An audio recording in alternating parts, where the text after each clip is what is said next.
أعوذ بالله من الشيطان الرجيم. بسم الله الرحمن الرحيم. وقال لفتيانه اجعلوا بضاعتهم في رحالهم لعلهم يعرفونها إذا انقلبوا إلى أهلهم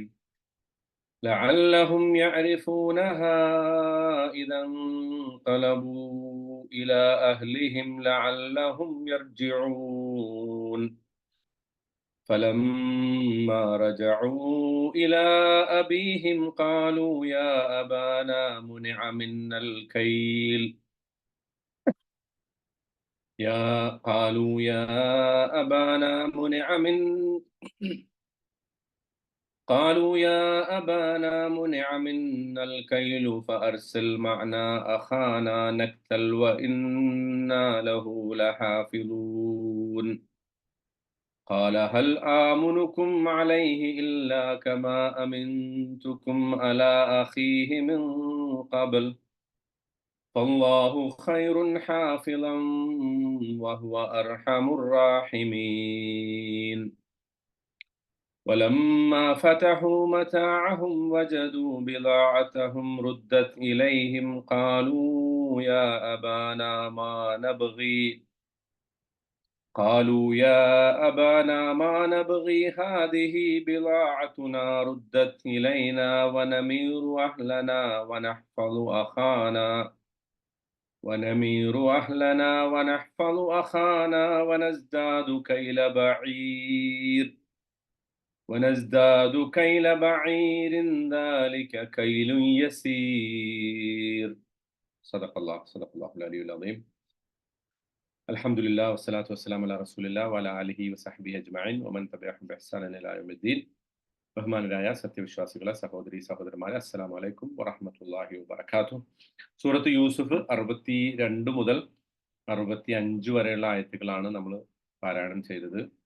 അപ്പോൾ ഇത് നമ്മൾ മനസ്സിലാക്കുമ്പോൾ ഈ ആയത്തുകളും ഒറ്റ ഒരു പാർട്ടാണ്. ശരിക്കും ഇതിന്റെ ഭാഗമായിട്ട് നമുക്ക് വേണമെങ്കിൽ 66, 67 ആ ആയത്തുകളും കൂടി ഇതിനോട് ചേർക്കാം. പക്ഷെ അത് മൊത്തം ഒരൊറ്റ സംഭാഷണമാണ്. കാരണം ഈ യൂസുഫ് അലൈഹി ഇസ്ലാമയുടെ ബ്രദേഴ്സ് തിരിച്ച് പോയിട്ടുള്ള ഒരു ഭാഗമാണത്. പക്ഷെ അത് കുറച്ച് കൂടുതലാണ്. മാത്രമല്ല നമുക്കത് ഈ 3 ആയത്തുകളുടെ ലെസൺസും മറ്റേ ആയത്തുകളുടെ ലെസൺസും ഒക്കെ സെപ്പറേറ്റ് ആയിട്ട് വേറെ വേറെ മനസ്സിലാക്കേണ്ടതുള്ളത് കൊണ്ട് നമ്മൾ ഇത് 62 മുതൽ 65 വരെയാണ് ഇന്ന് പഠിക്കുന്നത്. വാസ്തവത്തിൽ 66ഉം 67ഉം ഇതിനോട് ചേർത്ത് വെക്കാവുന്ന ആയത്തുകൾ തന്നെയാണ്. അപ്പൊ ഇതുവരെ നമ്മളെ സംബന്ധിച്ച് അപ്പൊ ഇന്നിപ്പോ നമ്മൾ ഇത് പഠിക്കുമ്പോൾ ഇതിന്റെ മീനിങ്ങും ആശയവും ഒക്കെ പഠിക്കും. ഒപ്പം സാധാരണ നമ്മൾ ചെയ്യുന്നത് പോലെ ഇതിലെല്ലാം വളരെ പ്രൊഫൗണ്ട് ആയിട്ടുള്ള ലൈഫ് ലെസൺസ് അതാണ് നമ്മൾ സൂറത്ത് യൂസുഫിൽ ഉടനീളം കണ്ടുവരുന്നത്.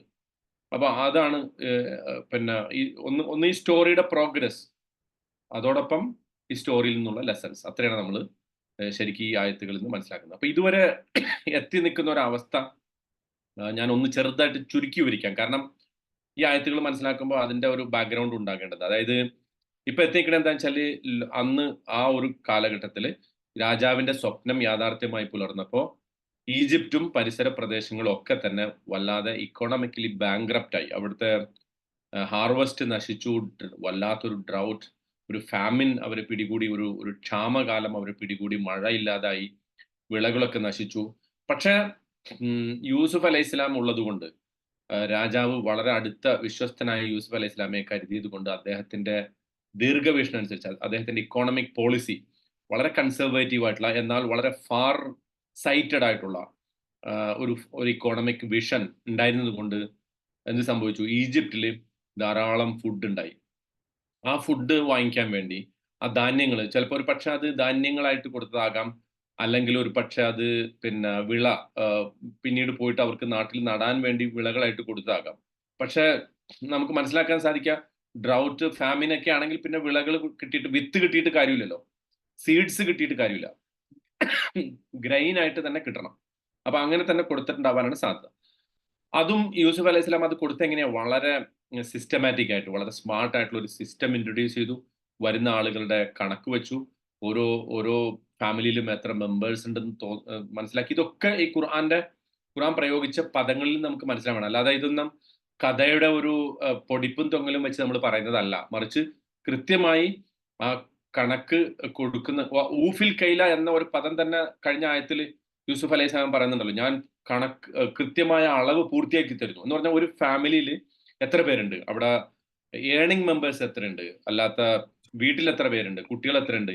ഈ കണക്കുകളൊക്കെ നോക്കിയിട്ട് വളരെ കൃത്യമായ കണക്കാണ് ഞാൻ തരുന്നത്. അതുകൊണ്ട് നിങ്ങൾ ഈ ബ്രദറിനെ കൊണ്ടുവരണം എന്നാണ് പറഞ്ഞത്. അപ്പൊ അതിന്റെ അർത്ഥം വളരെ നീതിപൂർവം ഒരു ജസ്റ്റ് ആൻഡ് ഫെയർ സിസ്റ്റം, ഇന്നത്തെ പോലെ ഒരു കറപ്റ്റ് സിസ്റ്റം അല്ലാതെ അന്ന് അതുവരെ ഈജിപ്തിൽ കണ്ടിട്ടില്ലാത്ത വളരെ സ്മാർട്ട് ആയിട്ടുള്ള ഒരു സിസ്റ്റം ഉപയോഗിച്ചുകൊണ്ട് യൂസുഫ് അലൈഹിസ്സലാം അവർ ശേഖരിച്ചു വെച്ച 7 ഇയേഴ്സ് കൊണ്ട് അവർ ശേഖരിച്ചു വെച്ച ഭക്ഷണങ്ങളൊക്കെ വിതരണം ചെയ്തു. അങ്ങനെ ഇരിക്കാതെ യൂസുഫ് അലൈഹിസ്സലാമയുടെ ബ്രദേഴ്സ് വന്നു. അവർക്കിപ്പോ പഴയതുപോലെ കൗമാരക്കാരായിട്ടുള്ള കുട്ടികളല്ല, മറിച്ച് അവര് ഗ്രോൺ അപ്പ് ആണ്, ഫാമിലി ഉണ്ട് അവർക്ക്. ആ ഫാമിലിയുടെ കണക്ക് അവർ കൊടുത്തു. യൂസുഫ് അലൈഹിസ്സലാം അവരെ തിരിച്ചറിഞ്ഞു, പക്ഷെ അവര് അദ്ദേഹത്തെ തിരിച്ചറിഞ്ഞില്ല. അങ്ങനെ യൂസുഫ് അലൈഹിസ്സലാം അവരോട് പറഞ്ഞു, നിങ്ങൾ നിങ്ങളുടെ ബ്രദറിനെ ബിന്യാമിൻ, അല്ലെങ്കിൽ ബൈബിളിൽ ബെഞ്ചമിൻ എന്ന് പറയുന്ന, മുഫസ്സിറുകൾ ബിന്യാമിൻ എന്ന് വിളിക്കുന്ന ആ ബ്രദറിനെ നിങ്ങൾ കൊണ്ടുവരണം. ഖുർആനിൽ അദ്ദേഹത്തിന്റെ പേര് പറഞ്ഞിട്ടില്ല, മറിച്ച് അദ്ദേഹത്തിന് മനസ്സിലായി ഇങ്ങനെ ഒരു ഹാഫ് ബ്രദർ ഇവർക്കുണ്ട് എന്ന് അവർ തന്നെ പറഞ്ഞതിന്റെ അടിസ്ഥാനത്തിൽ അദ്ദേഹത്തെ കൊണ്ടുവരണം. കാരണം കൊണ്ടുവന്നിട്ടില്ലെങ്കിൽ നിങ്ങൾ പറയുന്നത് ലീഗലി തെറ്റാണ്. കാരണം നിങ്ങൾ 11 പേർക്കുള്ള ഫുഡ് ചോദിക്കുന്നു, പക്ഷെ നിങ്ങൾ 10 പേരേ ഉള്ളൂ. നിങ്ങളുടെ ഫാദർ വരാത്തത് മനസ്സിലാക്കാം, because he's sick and old, അങ്ങനെയൊക്കെയുള്ള ഒരു അവസ്ഥയായിരിക്കാം. But this brother is younger than you, he's healthy, he's very much able and he can travel with you, but still you didn't bring him. So next time you have to bring him, otherwise there is no weight, no any sort of grain from my side to you, and you can't approach me at all. You don't have any access to me. നിങ്ങൾക്ക് എൻ്റെ അടുത്ത് ഒരു access ഉണ്ടാവുകയില്ല എന്ന് പറഞ്ഞു. ഇത് യൂസുഫ് അലൈഹിസ്സലാം നമ്മൾ നേരത്തെ അത് പറഞ്ഞു, ആ ലീഗൽ സിസ്റ്റത്തെ ഉപയോഗിച്ചിട്ട് തന്റെ ബ്രദറിന്റെ ഡേഞ്ചറസ് സിറ്റുവേഷൻ മനസ്സിലാക്കിയിട്ട് ആ ബ്രദറിനെ എത്രയും പെട്ടെന്ന് തന്റെ അടുത്തേക്ക് എത്തിക്കണം എന്ന ഒരു പ്ലാനിന്റെ ഭാഗമായിട്ട് ചെയ്തതാണ്. കാരണം അല്ലെങ്കിൽ അദ്ദേഹത്തിന് വേണമെങ്കിൽ അദ്ദേഹം അറിഞ്ഞ സ്ഥിതിക്ക് അദ്ദേഹത്തിന് കൊടുക്കാം. അദ്ദേഹത്തിന് അത്തരം സ്വാതന്ത്ര്യം ഉണ്ടായിരുന്നു എന്ന് നമുക്കറിയാം. എന്ന് മാത്രമല്ല, ആ ഒരു സ്വാതന്ത്ര്യം ഇന്ന് നമ്മൾ പഠിക്കാൻ പോകുന്ന ആയത്തിൽ അദ്ദേഹം ഉപയോഗിക്കുന്നുണ്ട്. അങ്ങനെയൊക്കെ സ്വാതന്ത്ര്യം അദ്ദേഹത്തിന് ഉണ്ടായിരിക്കെ വേണമെങ്കിൽ ഈ കണക്കുകൾ കൃത്യം വേണമെങ്കിൽ ആ കണക്കുകൾ അങ്ങനെ കൃത്യമായി പറഞ്ഞിട്ടില്ലെങ്കിലും അവരെ കൊണ്ടുവന്നിട്ടില്ലെങ്കിലും ഒക്കെ അദ്ദേഹത്തിന് കൊടുക്കാൻ പറ്റുന്ന ഒരു സന്ദർഭം ഉണ്ടായിരിക്കും. അത് അദ്ദേഹം ചെയ്തില്ല. Because he wanted to salvage his brother from the cruel clutches of his own brothers. അവരുടെ തന്നെ, കാരണം അവര് അത്രത്തോളം ക്രൂരമായിട്ട് തന്നോട് പെരുമാറി, തന്റെ സഹോദരനോടും അവർ അങ്ങനെ തന്നെ പെരുമാറിയിട്ടുണ്ട് എന്ന് അദ്ദേഹം മനസ്സിലാക്കി. അതോടൊപ്പം അദ്ദേഹം പറയുന്നത്, നിങ്ങൾക്ക് ഈ അതോറിറ്റീസിനെ പറ്റിക്കാൻ പറ്റില്ല, അല്ലെ? നിങ്ങൾ കൊണ്ടുവന്നേ പറ്റുള്ളൂ. നിങ്ങളുടെ ഇപ്പൊ നമ്മുടെയൊക്കെ സിസ്റ്റത്തിൽ അങ്ങനെ ചിലപ്പോൾ നമ്മളൊക്കെ ചിന്തിക്കും, അല്ലെ, ഒരു ഗവൺമെന്റിനെ പറ്റിക്കുക എന്നുള്ളതൊക്കെ വളരെ പ്രത്യേകിച്ച് കുഫാറുകളുടെ ഗവൺമെന്റ് ആണ് എന്ന് പറഞ്ഞിട്ട് അവരെ പറ്റിക്കാനുള്ള ശ്രമങ്ങളൊക്കെ നമ്മൾ ചിലപ്പോൾ അതിനൊക്കെ ന്യായീകരിക്കാറുണ്ട്. അങ്ങനെ ഇല്ല. അങ്ങനെ ഇപ്പൊ നമ്മുടെയൊക്കെ ചരിത്രത്തില് ഞാൻ ഒരു കഥ നിങ്ങൾ ചിലപ്പോൾ ഒരു പക്ഷെ കേട്ടിട്ടുണ്ടാവും. ജമാഅത്തെ ഇസ്ലാമിയുടെ ആദ്യത്തെ അമീറായിരുന്ന ഹാജി സാഹിബ്, അദ്ദേഹം ഒരിക്കൽ ട്രെയിനിൽ പോകുമ്പോൾ പാലക്കാട് ഇറങ്ങാനുള്ള ഒരു ടിക്കറ്റ് എടുത്ത, പക്ഷെ അദ്ദേഹം ഉറങ്ങിയിട്ട് ഒലവക്കോട് പോയി ഇറങ്ങി. ഒലവക്കോട് പോയി ഇറങ്ങിയപ്പോൾ അദ്ദേഹം പെട്ടെന്നാണ് എഴുന്നേറ്റത് ഉറക്കത്തിന് എഴുന്നേറ്റപ്പോൾ അദ്ദേഹം മനസ്സിലായി, ഞാൻ പാലക്കാട് നിന്ന് ഒലവക്കോടേക്ക് യാത്ര ചെയ്തു. അപ്പൊ അതുകൊണ്ട് ഞാൻ എടുത്ത ടിക്കറ്റ് പാലക്കാട് വരുള്ളൂ, അതുകൊണ്ട് എനിക്ക് ടിക്കറ്റിന്റെ പൈസ കൊടുക്കണം പാലക്കാട് നിന്ന് ഒലവക്കോട്. അദ്ദേഹം അങ്ങനെ അവിടെ ഇറങ്ങിയിട്ട് സ്റ്റേഷൻ മാസ്റ്റർ പോയി കണ്ടു എന്നാ പറയുന്നത്. സ്റ്റേഷൻ മാസ്റ്ററോട് ചോദിച്ചു, വളരെ മുമ്പാണ്, 1940s നടന്ന ഒരു സംഭവമാണ്, 50s അല്ലെങ്കിൽ 50s.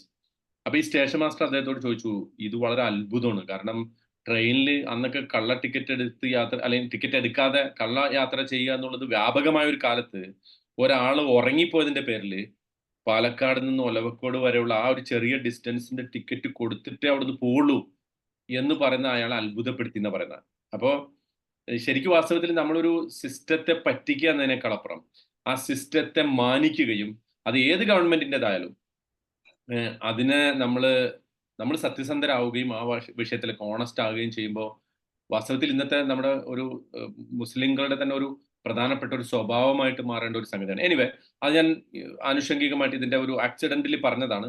അപ്പോ അങ്ങനത്തെ ഒരു സിസ്റ്റത്തെ യൂസുഫ് അലൈഹി സ്വലാം ഇവിടെ ചെയ്യുന്നത് അത് തന്നെയാണ്. കാരണം ഒരു കാഫിറാണ് അവിടുത്തെ രാജാവ്. അവര് മുസ്ലിം ആയിട്ടില്ല. പക്ഷെ ആ സിസ്റ്റത്തിൽ അദ്ദേഹം ഇടപെട്ടിട്ട് അതിനെ മൊത്തം മാറ്റാണ്, റിഫോം ചെയ്യാണ് ആ സിസ്റ്റത്തെ.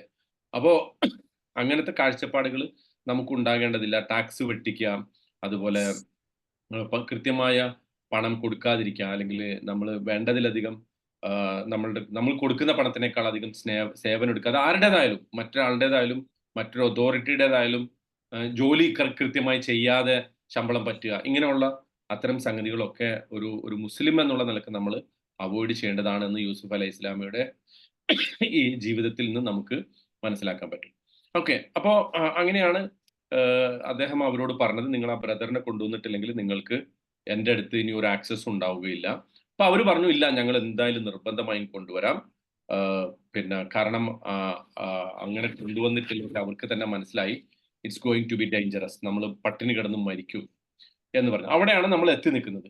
ഓക്കെ, അപ്പൊ അവിടെ നിന്നാണ് നമ്മൾ ഇനി നെക്സ്റ്റ് ഇത് ആരംഭിക്കുന്നത്. അപ്പോ എന്നിട്ട് അദ്ദേഹം പിന്നെ ഇവർ തിരിച്ചു പോണ ഒരവസ്ഥയെക്കുറിച്ചാണ് പിന്നെ ഖുർആൻ നമ്മുടെ ശ്രദ്ധ ക്ഷണിക്കുന്നത്. അതായത് രാജാവിന്റെ അടുത്തുള്ള അവസ്ഥ കഴിഞ്ഞു, കഴിഞ്ഞിട്ടില്ല ശരിക്കും, അവിടെ വെച്ച് വേറൊരു സംഭവം കൂടി നടക്കുന്നുണ്ട്. അതാണ് നമ്മൾ അടുത്ത ഒരു പാർട്ട്. അതായത് വഖാലലി ഫിത്യാനി, ഇവരിങ്ങനെ തിരിച്ചു പോകാൻ വേണ്ടി ഒരുങ്ങി നിൽക്കുമ്പോ, തിരിച്ചു പോകാൻ വേണ്ടി ഇവർ അതായത് ഈ ഫുഡിന് വേണ്ടി ഇവർ കുറച്ച് എന്തൊക്കെയോ ഭക്ഷണങ്ങൾ, അതായത് ഈ ഭക്ഷണം കിട്ടാൻ വേണ്ടി ഇവരെന്താ ചെയ്യേണ്ടത്, പ്രൈസ് കൊടുക്കണം അതിന്. അപ്പൊ അന്നത്തെ കാലത്ത് കറൻസി ഇല്ലാന്ന് നമുക്കറിയാം. കറൻസിയൊക്കെ പിന്നീടൊക്കെയാണ് ഇൻട്രൊഡ്യൂസ് ചെയ്യുന്നത്. പക്ഷെ അന്ന് എങ്ങനെയാ കച്ചവടം നടക്കുക? ബാർട്ടർ സിസ്റ്റമാണ് അല്ലെ? എന്താ ബാർട്ടർ സിസ്റ്റം എന്ന് പറഞ്ഞാൽ? ബാർട്ടർ സിസ്റ്റം എന്ന് പറഞ്ഞാല് നമുക്ക് വേണ്ട സാധനം നമ്മൾ എന്തെങ്കിലും വാല്യുബിൾ ആയിട്ടുള്ള സംഗതി അവിടെ കൊടുക്കണം അല്ലെ? അതിനാണ് ബിലാഅത്ത് എന്ന് ഇവിടെ ഖുർആൻ പ്രയോഗിച്ചിട്ടുള്ളത്. അപ്പൊ ഇവര് കൊണ്ടുവന്ന ബിലാഅത്ത് എന്ന് പറഞ്ഞാൽ ഇവരുടെ അടുത്ത്, അവരുടെ നാട്ടില്, ഈജിപ്തിലല്ല, കൻആനിലാണല്ലോ ഇവരുള്ളത്. ആ കൻആനിലെ സംതിങ് വാല്യുബിൾ, ചിലപ്പോൾ ഒരു പക്ഷേ സ്വർണ്ണമാവാം, ചിലപ്പോൾ വെള്ളിയാകാം, ചിലപ്പോൾ ചെമ്പാകാം, ചിലപ്പോൾ അവരുടെ അടുത്തുള്ള മറ്റെന്തെങ്കിലും വിലപിടിപ്പുള്ള വസ്തു ആവാം. അതുമായിട്ടാണ് ഇവർ വന്നിരിക്കുന്നത്. ആ വസ്തു കൊടുത്തിട്ട് അത് അവിടെ റെക്കോർഡ് ചെയ്യുന്നുണ്ട്.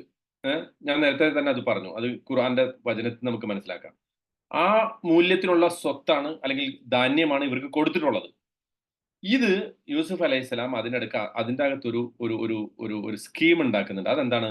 അതാണ് നമ്മൾ അതിനെക്കുറിച്ചാണ് ഇനി ഇന്നത്തെ ഇതിൽ പറയാൻ പോകുന്നത്. വഖാലലി ഫിത്യാനിഹി, അദ്ദേഹം തന്റെ യങ് സെർവൻസിനോട് പറഞ്ഞു. ഫത എന്ന് പറഞ്ഞാൽ എന്താ? ഫതൻ, ഫതൻ കേട്ടല്ലേ? യുവാവ്, യങ് ആയിട്ട്, ഫതൻ, അതാണ്. വഖാൽ, അതിന്റെ ജമ്മാണ് ഫിത്തിയാൻ. ഫതന്റെ ജമ്മാണ് ഫിത്തിയാൻ എന്ന് പറഞ്ഞാൽ യുവാക്കള്. ഇവിടെ ഉദ്ദേശിക്കുന്ന യങ് സെർവൻസ്. അപ്പോ യൂസുഫ് അലൈഹി സ്വലാമയുടെ കീഴിലുള്ള സെർവൻസിന്, യങ് ആയിട്ടുള്ള സെർവൻസിനോട് അദ്ദേഹം പറഞ്ഞു, ഇജ്അലു ബിളാഅതഹും, ഇജ്അലു, നിങ്ങൾ ആക്കുക, നിങ്ങൾ കൊണ്ടുപോയി ഇടുക, ബിളാഅതഹും, അവരുടെ ആ പ്രൈസ് ആയിട്ടുള്ള വസ്തുക്കൾ ഉണ്ടല്ലോ, അതായത് ഈ ധാന്യം, ഈ ഗ്രെയിൻ, സ്റ്റാക്സ് ഓഫ് ഗ്രെയിൻ വാങ്ങിക്കാൻ വേണ്ടി അവർ കൊണ്ടുവന്ന ഗുഡ്സ് ഉണ്ടല്ലോ, ആ പ്രൈസ് പിന്നെ വിലയായിട്ട് കൊണ്ടുവന്ന ബിലാഅത്ത്, ആ വസ്തുക്കള് എന്ത് ചെയ്യണം? ഫീ റിഹാലിഹിം, അവരുടെ പാക്കറ്റുകളിൽ, അവരുടെ പാക്കേജുകളിൽ ഇടണം. മനസ്സിലാവുണ്ടോ പറയണ? അതായത് ഈ ഫുഡ് വാങ്ങിക്കാൻ വേണ്ടി അവർ കൊണ്ടുവന്ന പ്രൈസ് ആയിട്ടുള്ള, അതിന്റെ കോസ്റ്റ് ആയിട്ടുള്ള വസ്തുക്കളുണ്ട് അന്നത്തെ ബാർട്ടർ സിസ്റ്റത്തില്. ആ വസ്തുക്കൾ അവരുടെ പേരിൽ തന്നെ നേരത്തെ തന്നെ അവർ വാങ്ങി വെച്ചിട്ടുണ്ട്. ആര്? യൂസുഫ് അലൈഹി ഇസ്ലാമിയുടെ സെർവൻസ്. ആ സെർവൻസ് വാങ്ങി കൃത്യമായി രേഖപ്പെടുത്തി കണക്ക് നോക്കിയിട്ടാണ് അവർക്ക് ഫുഡ് കൊടുത്തിട്ടുള്ളത്. പക്ഷെ ഇപ്പോ അദ്ദേഹം പറയുന്നത് എന്താ? അവരറിയാതെ, ഈ ബ്രദേഴ്സ് അറിയാതെ യൂസുഫ് അലൈഹി ഇസ്ലാം തന്റെ സെർവൻസിനോട് പറയാണ്, അവര് കൊണ്ടുവന്ന ആ വസ്തുക്കൾ അവരുടെ തന്നെ ബാഗില് തിരിച്ചിടണം.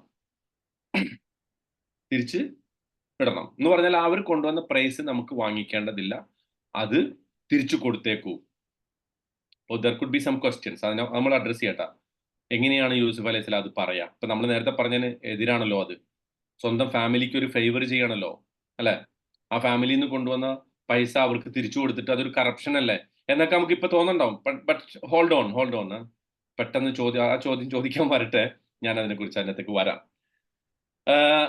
ഇജ്അലു ബിളാഅതഹും ഫീ റിഹാലിഹിം, അവരുടെ ബാഗേജിലേക്ക് അവരുടെ പണം, അവരുടെ ആ വില അവർ എന്താണോ കൊണ്ടുവന്നത് അത് ഇട്ടേക്കുക. ലഅല്ലഹും യഅരിഫൂനഹ ലഅല്ലഹും യഅരിഫൂനഹ അവർ അത് തിരിച്ചറിഞ്ഞേക്കാം. അറഫ യഅരിഫു അറഫ തിരിച്ചറിവാണ് അല്ലെ. ഹജ്ജിലെ അറഫയും അതാണ്, തിരിച്ചറിവാണ്.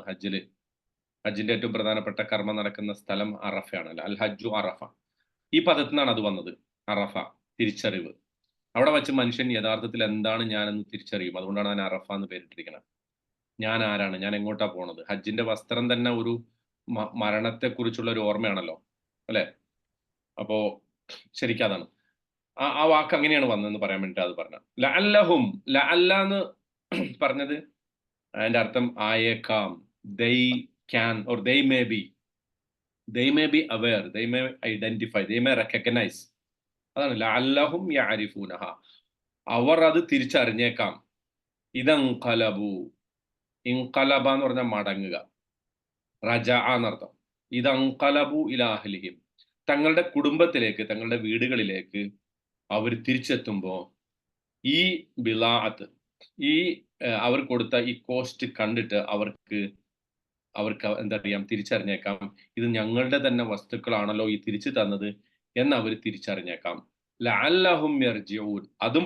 അതുവഴി ലഅല്ലഹും അവരായേക്കാം യർജിഊൻ, വീണ്ടും മടങ്ങി വന്നേക്കാം. എങ്ങോട്ട്? മിസ്രിലേക്ക്. കാരണം യൂസുഫ് അലൈഹി സ്വലാമയ്ക്ക് വേണ്ടത് എന്താ? ഇവര് മടങ്ങി വരെയാണ് വേണ്ടത്.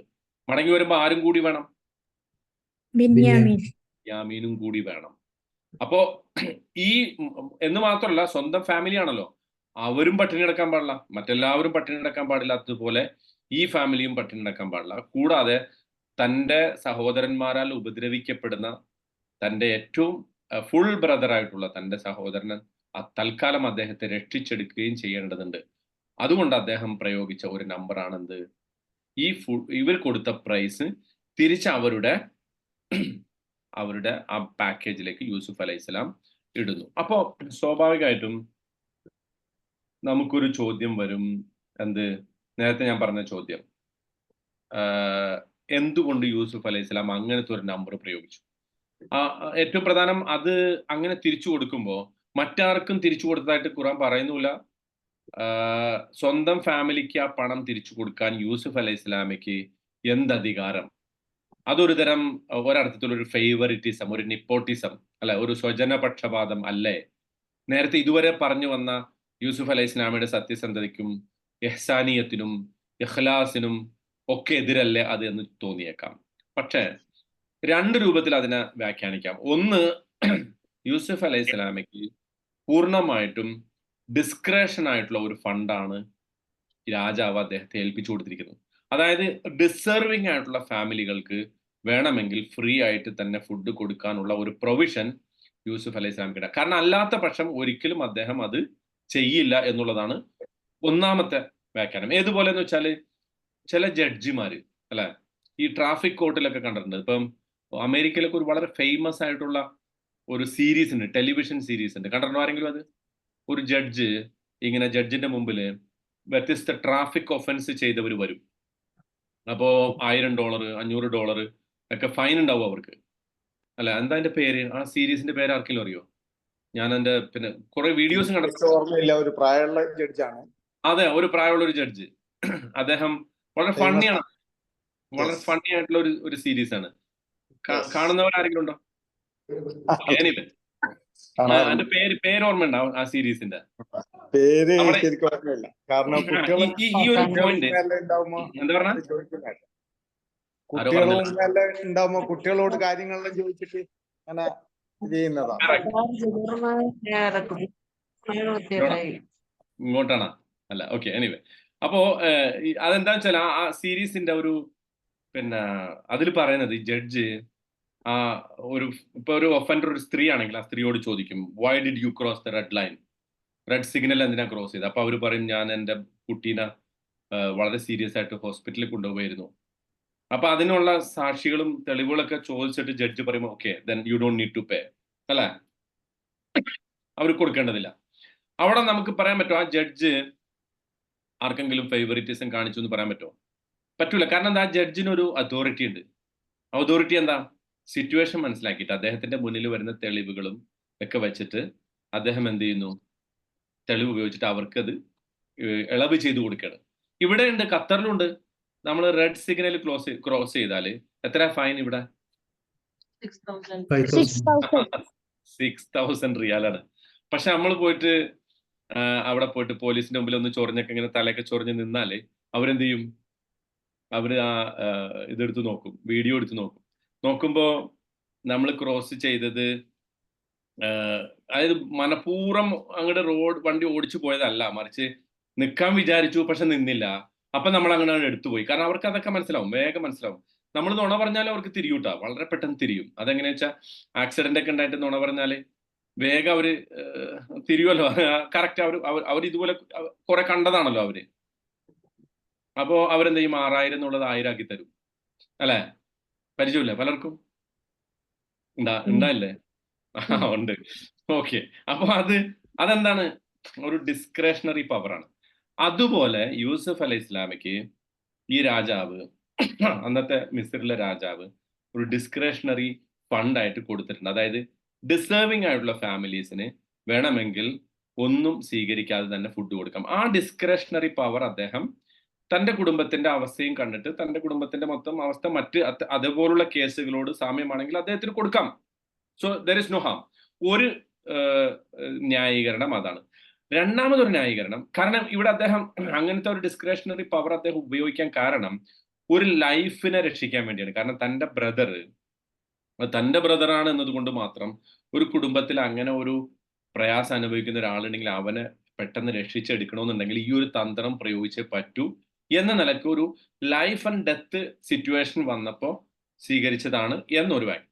രണ്ടാമത്തെ വ്യാഖ്യാനം, ഈ വഖാലലി ഫിത്തിയാനിഹി, അദ്ദേഹം തന്റെ സെർവൻസിനോട് പറഞ്ഞു എന്നാണ് പറയുന്നത്. അതായത് സെർവൻസും ഒക്കെ അറിഞ്ഞിട്ട് അദ്ദേഹം ഇത്തരം ഒരു സംഗതി ചെയ്യണമെന്നുണ്ടെങ്കിൽ സ്വാഭാവികമായിട്ടും അദ്ദേഹം ആ പേയ്മെന്റ് സ്വന്തമായിട്ട് നടത്തിയിട്ടുണ്ടാവും എന്നുള്ളതാണ്. കാരണം സാധാരണ കറപ്ഷൻ എങ്ങനെ നടക്കാം? ആരും കാണാതല്ലേ, അല്ലെ? ഇയാളും വളരെ അടുത്ത ആളുകളും മാത്രമേ അറിയുള്ളൂ, അല്ലെ? അല്ലെങ്കിൽ ആരും അറിയയില്ല. പക്ഷെ ഇവിടെ യൂസുഫ് അലൈഹി സ്വലാം വളരെ പരസ്യമായിട്ട് ആ സെർവൻസിനോട് പറയാണ്, നിങ്ങൾ ഈ കിട്ടിയ ഈ ബിലാഅത്ത് അവിടെ ഇട്ടേക്കൂ, I will pay for it. അതായത് അദ്ദേഹത്തിന് കിട്ടുന്ന ഒരു മന്ത്രി, ഒരു പ്രൈം മിനിസ്റ്റർ എന്ന നിലക്ക് അദ്ദേഹത്തിന് കിട്ടുന്ന ശമ്പളത്തിൽ നിന്ന് ഞാൻ ആ പേയ്മെന്റ് നടത്തിക്കോളാം, but you return their payment എന്നതാണ് ഏറ്റവും കൂടുതൽ യോജിച്ച ഒരു വ്യാഖ്യാനം.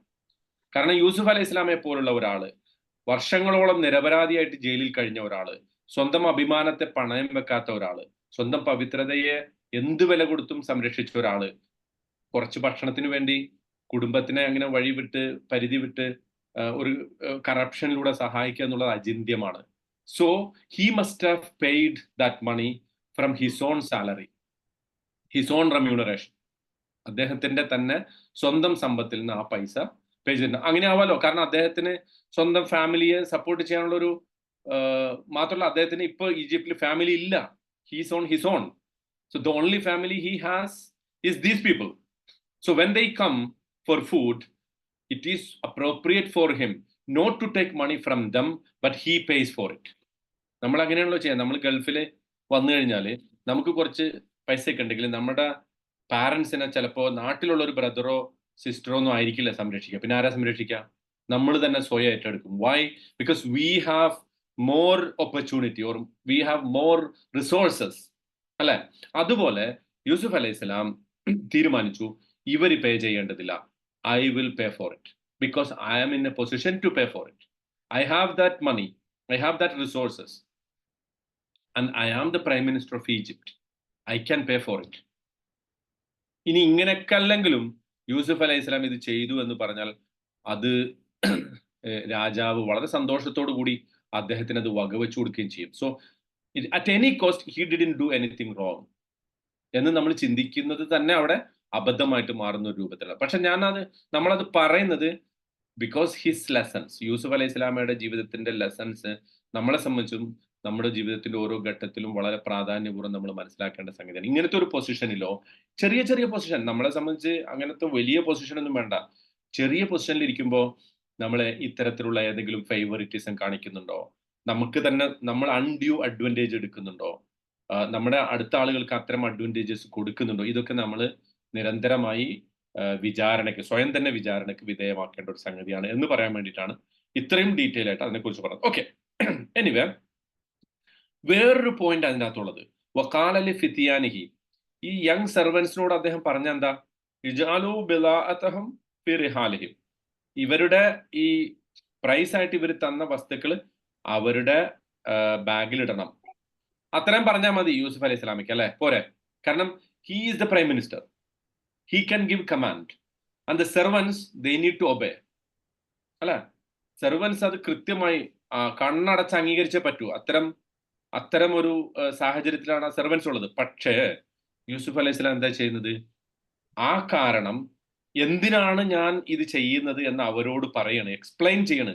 ലഅല്ലഹും യഅരിഫൂനഹ, ഈ ബ്രദേഴ്സ്, ഈ വന്ന ആളുകള് അവർക്കറിയില്ല ഇത് യൂസുഫ് അലൈഹി സ്വലാമിയുടെ ബ്രദേഴ്സ് ആണെന്ന്. അറിയോ? ഈ സെർവൻസിന് അറിയോ ഇത് യൂസുഫ് അലൈഹി സ്വലാമിയുടെ ബ്രദേഴ്സ് ആണ്, സെയിം ഫാമിലി മെമ്പേഴ്സ് ആണെന്ന് അറിയോ? നെവർ. അവർക്ക് ഒട്ടും അറിയില്ല. അങ്ങനെ അറിയാത്ത സ്ഥിതിക്ക് ആ കാരണങ്ങളൊന്നും അദ്ദേഹം വിശദീകരിക്കേണ്ടതില്ല. പക്ഷെ അദ്ദേഹം വിശദീകരിക്കണേ അതിലൊരു ഇമ്മൻസ് പ്രൊഫൗണ്ട് ലെസൺ ഉണ്ട്. അതാണ് നമ്മൾ ഇനി മനസ്സിലാക്കുന്നത്. അദ്ദേഹം പറയണത് എന്താ, എക്സ്പ്ലെയിൻ ചെയ്യുന്നത് എന്താ, ഞാൻ ഈ വസ്തുക്കൾ തിരിച്ചു കൊടുക്കുന്നതിലൂടെ ലഅല്ലഹും യഅരിഫൂനഹ ഇദൻഖലബു ഇലാ അഹ്ലിഹിം, അവരുടെ ഫാമിലിയിലേക്ക് മടങ്ങി പോകുമ്പോൾ ഈ വസ്തുക്കൾ അവർ തിരിച്ചറിയും. എന്നിട്ട് അവരെന്ത് ചെയ്യും? ലഅല്ലഹും യർജിഊൻ, അവർ വീണ്ടും മടങ്ങി വന്നേക്കാം. ഇവിടെ യൂസുഫ് അലൈഹിസ്സലാം അവരോട് താൻ ഈ ചെയ്യുന്ന പ്രവൃത്തിയുടെ യുക്തി പറയണം. അതായത് ഈ ഫാമിലിയെ എനിക്ക് തിരിച്ചു കൊണ്ടുവരണം. അങ്ങനെ തിരിച്ചു കൊണ്ടുവരുന്നത് ഞാനൊരു ഐഡിയ പ്രയോഗിക്കണം, ഒരു സ്കീം പ്രയോഗിക്കുകയാണ്. ആ സ്കീം എന്താ? അവർ നമുക്ക് തന്ന വസ്തുക്കൾ, പ്രൈസായിട്ട് തന്ന വസ്തുക്കൾ നമ്മൾ അവർക്ക് തന്നെ തിരിച്ചു കൊടുക്കുകയാണ്. അപ്പോ അതൊരു തന്റെ ഒരു ജനറോസിറ്റിയുടെ, ഈ രാജാവിനെ കുറിച്ചുള്ള അവരുടെ ഒരു കാഴ്ചപ്പാട് എന്തായിരിക്കും? ആ കാഴ്ചപ്പാട് രാജാവ് വളരെ അത്യുദാരനാണ്, ഏറ്റവും വലിയ ഔദാര്യവും ഏറ്റവും വലിയ ഹോസ്പിറ്റാലിറ്റിയും കാണിക്കുന്ന ഒരു രാജാവാണ് എന്നൊരു വിചാരത്തോടു കൂടി അവർ തിരിച്ചു വന്നേക്കാം. അപ്പൊ ഈ ഒരു തന്റെ കീഴിലുള്ള സെർവൻസ് തന്റെ ആക്ഷന്റെ ട്രാൻസ്പെറൻസി, ഒന്നാമത്തത് താൻ എന്ത് ചെയ്യുന്നു എന്നതിന്റെ സുതാര്യത, ട്രാൻസ്പെറൻസി, അത് മനസ്സിലാക്കുക. രണ്ട്, താൻ ചെയ്യുന്ന പ്രവൃത്തിയുടെ യുക്തി, റേഷണൽ, അതവർക്ക് പഠിപ്പിച്ചു കൊടുക്കുക. അതും അദ്ദേഹം ചെയ്യണം എന്ന് പറഞ്ഞാൽ അത് ലീഡർഷിപ്പിന്റെ ഏറ്റവും ടോപ്പ് മോസ്റ്റ് ക്വാളിറ്റീസ് ആണ്. അത് ഒരു ലീഡർ ഒരു മെന്റർ ആയിരിക്കും, അല്ലെ? ലീഡർ ഒരു മെന്റർ ആയിരിക്കും. മെന്റർ എന്ന് പറഞ്ഞാൽ ആരാ? നമുക്ക് കീഴിലുള്ള, നമ്മളോടൊപ്പം പണിയെടുക്കുന്ന, നമ്മുടെ താഴെ ജോലി ചെയ്യുന്ന, നമ്മുടെ കീഴിൽ ജോലി ചെയ്യുന്ന ആളുകൾക്ക് പല ഐഡിയാസ്, ലൈഫ് ലെസൺസ്, വർക്കിന്റെ തന്നെ എത്തിക്സ്, ആ ലെസൺസ് ഒക്കെ പഠിപ്പിച്ചു കൊടുക്കുന്ന, അത് പകർന്നു കൊടുക്കുന്ന ആളുകളായിരിക്കണം. ആ ഒരു ലെസൺ ആണ് യൂസുഫ് അലൈഹി സ്വലാം കൊടുക്കുക. അദ്ദേഹത്തിന് വേണമെങ്കിൽ നിങ്ങൾ ആ പ്രൈസ്, അവർ തന്ന പ്രൈസ് തിരിച്ച് അവരുടെ ബാഗിൽ ഇട്ടേക്കൂ എന്ന് പറഞ്ഞാൽ മതി. പക്ഷെ അത് പറയാതെ, അത് മാത്രം പറഞ്ഞ് നിർത്താതെ, so they have to obey at any cost. They don't ask any questions. Why he is telling us to return back the money they paid എന്നൊന്നും ചോദിക്കേണ്ട ആവശ്യമില്ല. അവര് ചോദിക്കുകയില്ല, അവർ പറഞ്ഞത് ചെയ്യും. അങ്ങനെയാണല്ലോ. പക്ഷേ അദ്ദേഹം എന്ത് ചെയ്യുന്നു? എക്സ്പ്ലെയിൻ ചെയ്യുന്നു, ഞാൻ ഈ ചെയ്യുന്നതിന്റെ പിന്നിലെ യുക്തി എന്താണ്. അപ്പൊ അവർക്ക്, ആ സെർവൻസിനെ അദ്ദേഹം പഠിപ്പിക്കുന്നു. വളരെ ചെറിയ ശമ്പളമുള്ള, വളരെ ചെറിയ ജോലി ചെയ്യുന്ന, സാധനങ്ങൾ എടുത്തു കൊടുക്കുന്ന ആ വേലക്കാരോട്. കാരണം യൂസുഫ് അലൈഹി മ്യൂട്ടാക്കൂ എല്ലാവരും. ഓക്കെ, തന്റെ കീഴിൽ ജോലി ചെയ്യുന്ന ജോലിക്കാരെ പോലും അദ്ദേഹം പഠിപ്പിക്കണം. ഇത് നമുക്ക് പഠിപ്പിച്ചു തരുന്ന ലെസൺസ് എന്താന്ന് വെച്ചാല്, നമ്മളുടെ കീഴിൽ, കാരണം യൂസുഫ് അലൈഹി സ്വലാമിക്ക് ഒരു എക്സ്പീരിയൻസ് ഉണ്ട്. അദ്ദേഹം ഹിംസെൽഫ് വാസ് എ സെർവന്റ്, അല്ലെ? യൂസുഫ് അലൈഹി സ്വലാം ഒരു സെർവന്റ് ആയിരുന്നു. എവിടെ? ഇമ്രാഅത്തുൽ അസീസിന്റെ അടുത്ത്, അല്ല, അസീസിന്റെ കൊട്ടാരത്തില്. അവിടെ വെച്ച് അദ്ദേഹത്തിന് അനുഭവിക്കേണ്ടത്, താൻ ഒരു ചോദ്യം ചോദിക്കാതെ അല്ലെങ്കിൽ ഒരു എക്സ്പ്ലനേഷൻ കിട്ടാതെ ജോലി ചെയ്ത ആളാണ് ആര്? യൂസുഫ് അലൈഹി സ്വലാം. അപ്പോഴൊക്കെ അദ്ദേഹം ആഗ്രഹിച്ചിട്ടുണ്ടാവും, ഞാൻ ഈ ചെയ്യുന്നത് എന്തിനാണെന്ന് ഈ യജമാനൻ ഒന്ന് പറഞ്ഞു തന്നിരുന്നെങ്കിൽ. അങ്ങനത്തെ ഒരുപാട് സന്ദർഭങ്ങൾ ഉണ്ടാവും. പക്ഷെ അള്ളാഹു അദ്ദേഹത്തിന് കൊടുത്ത പ്രത്യേകമായ കഴിവുകൊണ്ട് അദ്ദേഹം അതൊക്കെ മനസ്സിലാക്കിയിട്ടുണ്ട്, അതനുസരിച്ച് പ്രവർത്തിച്ചിട്ടുണ്ട്. പക്ഷെ ഇപ്പോ തനിക്കൊരു അവസരം കിട്ടിയപ്പോ അത് പഠിപ്പിച്ചു കൊടുക്കണം. ഇതെന്നുള്ള നമ്മുടെ ഏറ്റവും പ്രധാനപ്പെട്ട ലെസൺ. നമ്മളിപ്പോ ഒരു എക്സാമ്പിൾ പറയുകയാണെങ്കിൽ, ഒരു ഓഫീസിൽ ഒരു ജോലിയിലാണ്. നമ്മളുടെ അതേ പൊസിഷനിലേക്ക് ജൂനിയർ ആയിട്ട് ഒരാൾ വന്നു. സ്വാഭാവികമായിട്ടും നമുക്കൊക്കെ ഉണ്ടാവുന്ന ഒരു വികാരം എന്താ? ഇവനെ ഞാനെല്ലാം പഠിപ്പിച്ചാൽ ഇവൻ എന്റെ ജോലി അല്ലേ, നാളെ ഇവൻ എന്റെ ജോലി എടുക്കാൻ സാധ്യത. അതുകൊണ്ട് പതുക്കെ പഠിപ്പിച്ചാൽ മതി ഇവിടെ അല്ലേ? ഗൾഫിലുള്ള ഏറ്റവും വലിയൊരു ഇതാണ് അത്. ആ ഗൾഫിലുള്ള ഭയങ്കര ഇതാണ്. അറബ്സ് ഒന്നും ഇതൊന്നും ആരും പഠിപ്പിക്കാൻ നിൽക്കൂല. ആരെ ഒന്നും പഠിപ്പിക്കാതെ നമ്മൾ എന്ത് ചെയ്യും? രഹസ്യമായിട്ട് ചെയ്യും. പക്ഷേ അതിനേക്കാളും നല്ല നടപടി അവരെ നന്നായി പഠിപ്പിക്കുക എന്നുള്ളതാണ്. കാരണം എന്താണെന്നറിയോ? നമ്മള് ജോലി ചെയ്യുന്നത് ആത്മാർത്ഥമാണെങ്കിൽ നമ്മുടെ ജോലി ആരും കൊണ്ടുപോകില്ല. നമ്മുടെ റിസ്ക് എഴുതപ്പെട്ടതാണല്ലോ, ആ റിസ്ക് അവിടെ ഉണ്ടാവും. അത് പടച്ചോൻ എഴുതി കൊടുത്തോളം കാലം ഉണ്ടാവും. ആ ഒരു വിശ്വാസം ഒന്നാമതായിട്ട് വേണം. രണ്ടാമത്, നമ്മുടെ തന്നെ ജോലിയിലുള്ള ആത്മാർത്ഥതയുടെ ഭാഗമാണ് നമുക്കൊപ്പമുള്ളവർക്ക് നമ്മുടെ ജോലിയിൽ പറ്റുന്ന കാര്യങ്ങൾ പറഞ്ഞു കൊടുക്കുക എന്നുള്ളത്. പക്ഷെ അതേസമയം ചില സീക്രട്ട് ഉണ്ടാവും. ഇപ്പൊ ഉദാഹരണത്തിന് ഒരു കുക്കിന് ഒരു റിസൈപ്പി ഉണ്ടാവും. അയാൾ അത് പറഞ്ഞു കൊടുക്കാൻ നിന്ന് കഴിഞ്ഞാൽ പിന്നെ അയാൾക്ക് വേറെ പണി ഉണ്ടാവില്ല. അങ്ങനത്തെ ഉണ്ടല്ലോ. അതുപോലത്തെ അല്ല ഉദ്ദേശിച്ചത്. കോപ്പി, ഈ പാറ്റന്റ് എന്നൊക്കെ പറയുന്ന സാധനം, പാറ്റന്റ് പോലത്തെ സംഗതികൾ നമ്മൾ അങ്ങനെ പറഞ്ഞു കൊടുക്കുകയോ ചെയ്യേണ്ടതല്ല. പക്ഷെ അതല്ലാത്ത സ്കില്ലുകൾ, കമ്മ്യൂണിക്കേഷൻ സ്കില്ല്, അല്ലെങ്കിൽ ജോലിയിലെ റൈറ്റിംഗ് സ്കില്ല്, അതല്ലെങ്കിൽ എനി ഓഫീസ് ജോബ്, അത്തരം സംഗതികൾ നമുക്ക് കീഴിലുള്ളവരെ നമ്മൾ പഠിപ്പിച്ചാൽ അതുകൊണ്ട് നമുക്ക് നമ്മുടെ പൊസിഷനും നമ്മുടെ പദവിയും ഉയരുകയല്ലാതെ താഴൂല. ആത്മാർത്ഥമായിട്ടാണ് നമ്മളത് ചെയ്യണമെങ്കിൽ. അതേസമയം ഇങ്ങനെ രഹസ്യമായിട്ട് കൊടുക്കാതെ പിടിച്ചു വെക്കുന്ന ആളുകൾ വളരെ പെട്ടെന്ന് തെറിക്കുകയും ചെയ്യും. കാരണം എന്താ? അത് വേഗം മനസ്സിലാവും എല്ലാവർക്കും. ഉറങ്ങിക്ക് സമയം നോക്ക്, 10 മണി കഴിഞ്ഞാൽ നോക്കാൻ പാടില്ല. വീട്ടിലെ സംഭാഷണങ്ങളൊക്കെ ഇവിടെ വരും. ഓക്കെ, എനിവേ, അപ്പം എന്താ പറഞ്ഞു വന്ന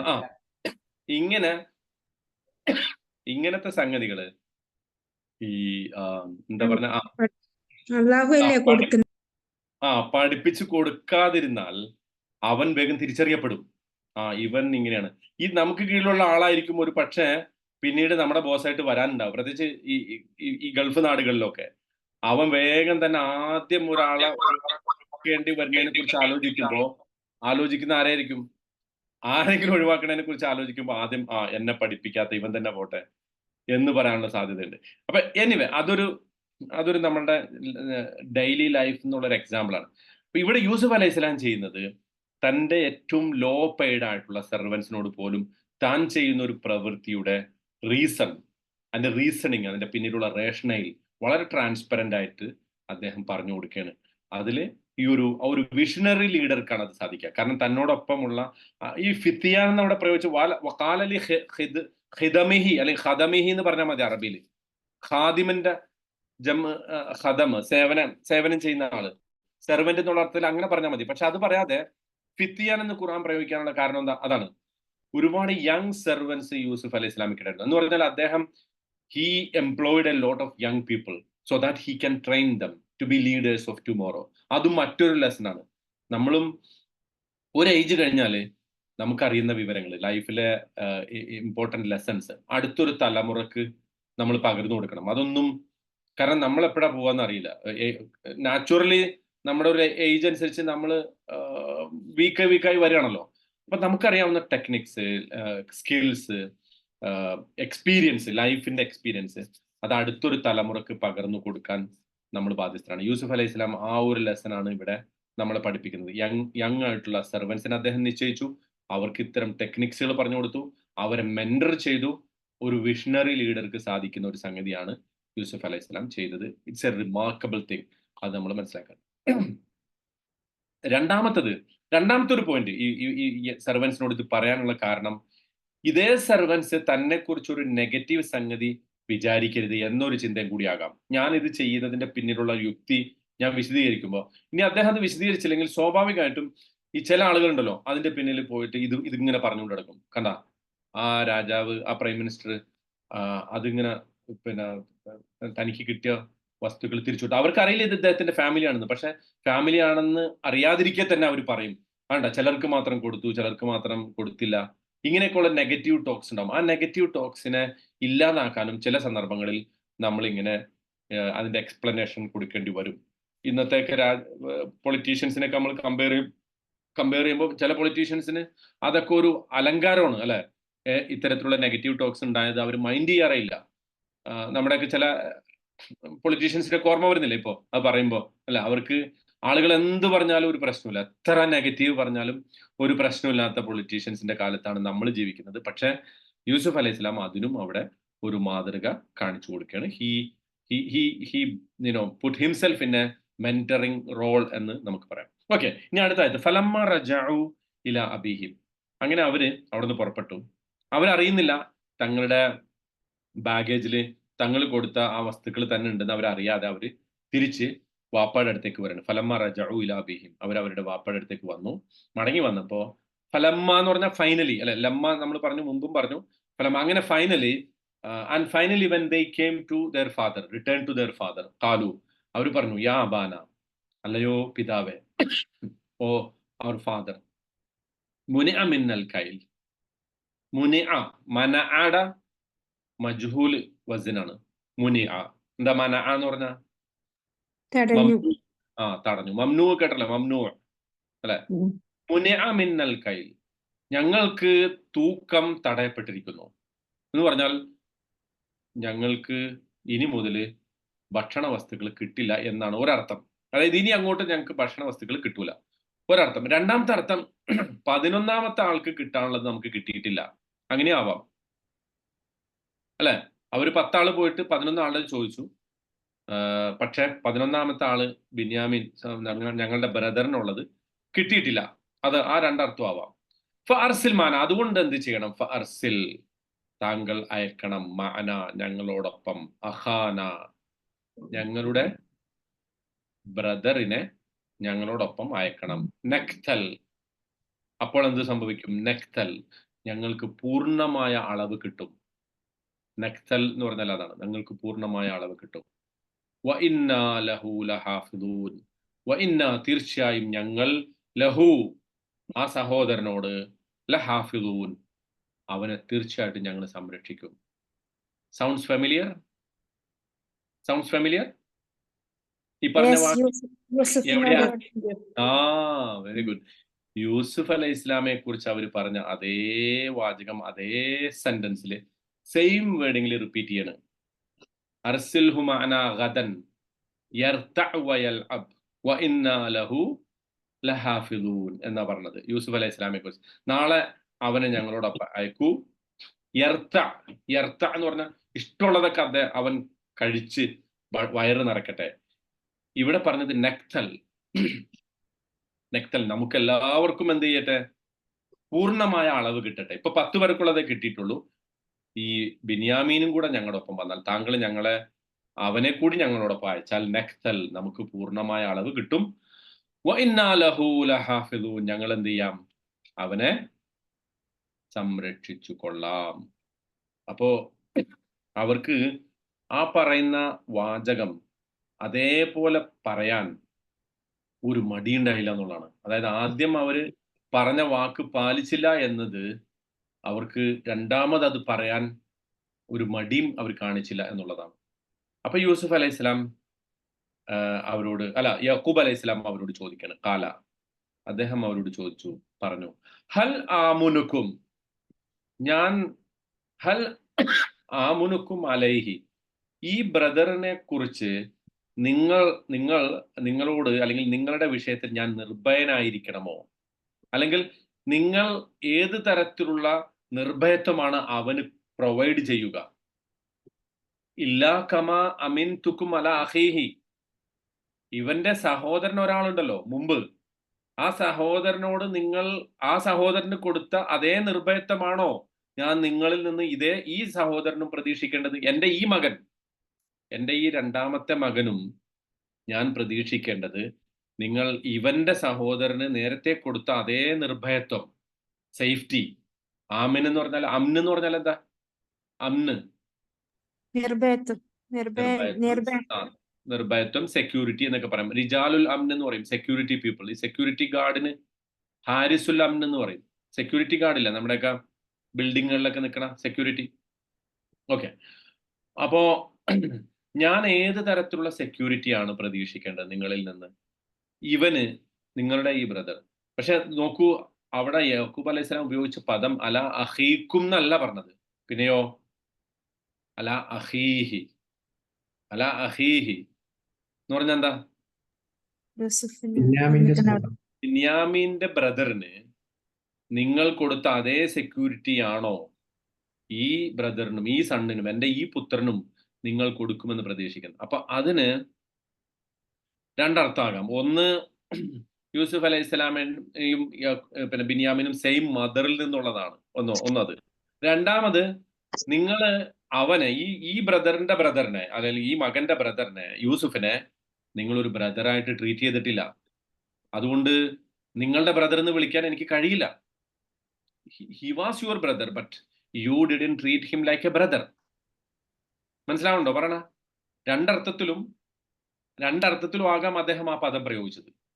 അല അഖീക്കും എന്ന് പറയാതെ, ഖാല ഹൽ ആമുനുക്കും അലൈഹി ഇല്ലാ കമാ അമിൻതുക്കും അല അഖീക്കും എന്ന് പറയാതെ, ഇല്ലാ കമാ അമിൻതുക്കും അല അഖീഹി എന്ന് പറയാനുള്ള കാരണം, ഒന്ന്, ഇവന്റെ നേരെയുള്ള ബ്രദറിനെ നിങ്ങൾ സംരക്ഷിക്കാതിരുന്നത് പോലെ ഇവനെയും നിങ്ങൾ സംരക്ഷിക്കാതിരിക്കുമോ?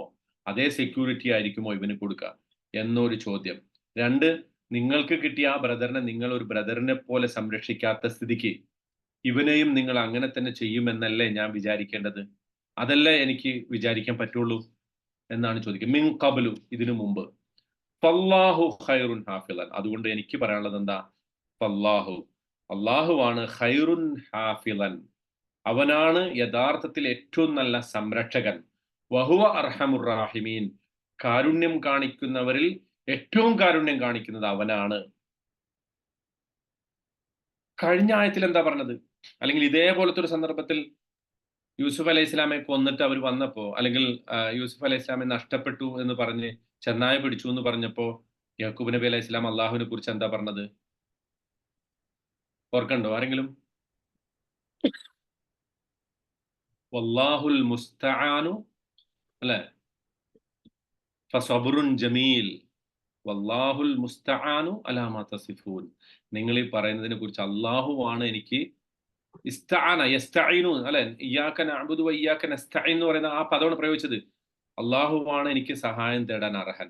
പക്ഷെ ഇവിടെ അദ്ദേഹം പറയുന്നത് അല്ലാഹു ഖൈറുൻ ഹാഫിളൻ, അള്ളാഹുവാണ് യഥാർത്ഥത്തിൽ സംരക്ഷിക്കുന്നവൻ. വഹു അർഹമുർ റാഹിമീൻ, അവനാണ് കാരുണ്യം ചൊരിയുന്നവരിൽ ഏറ്റവും നല്ല കാരുണ്യം.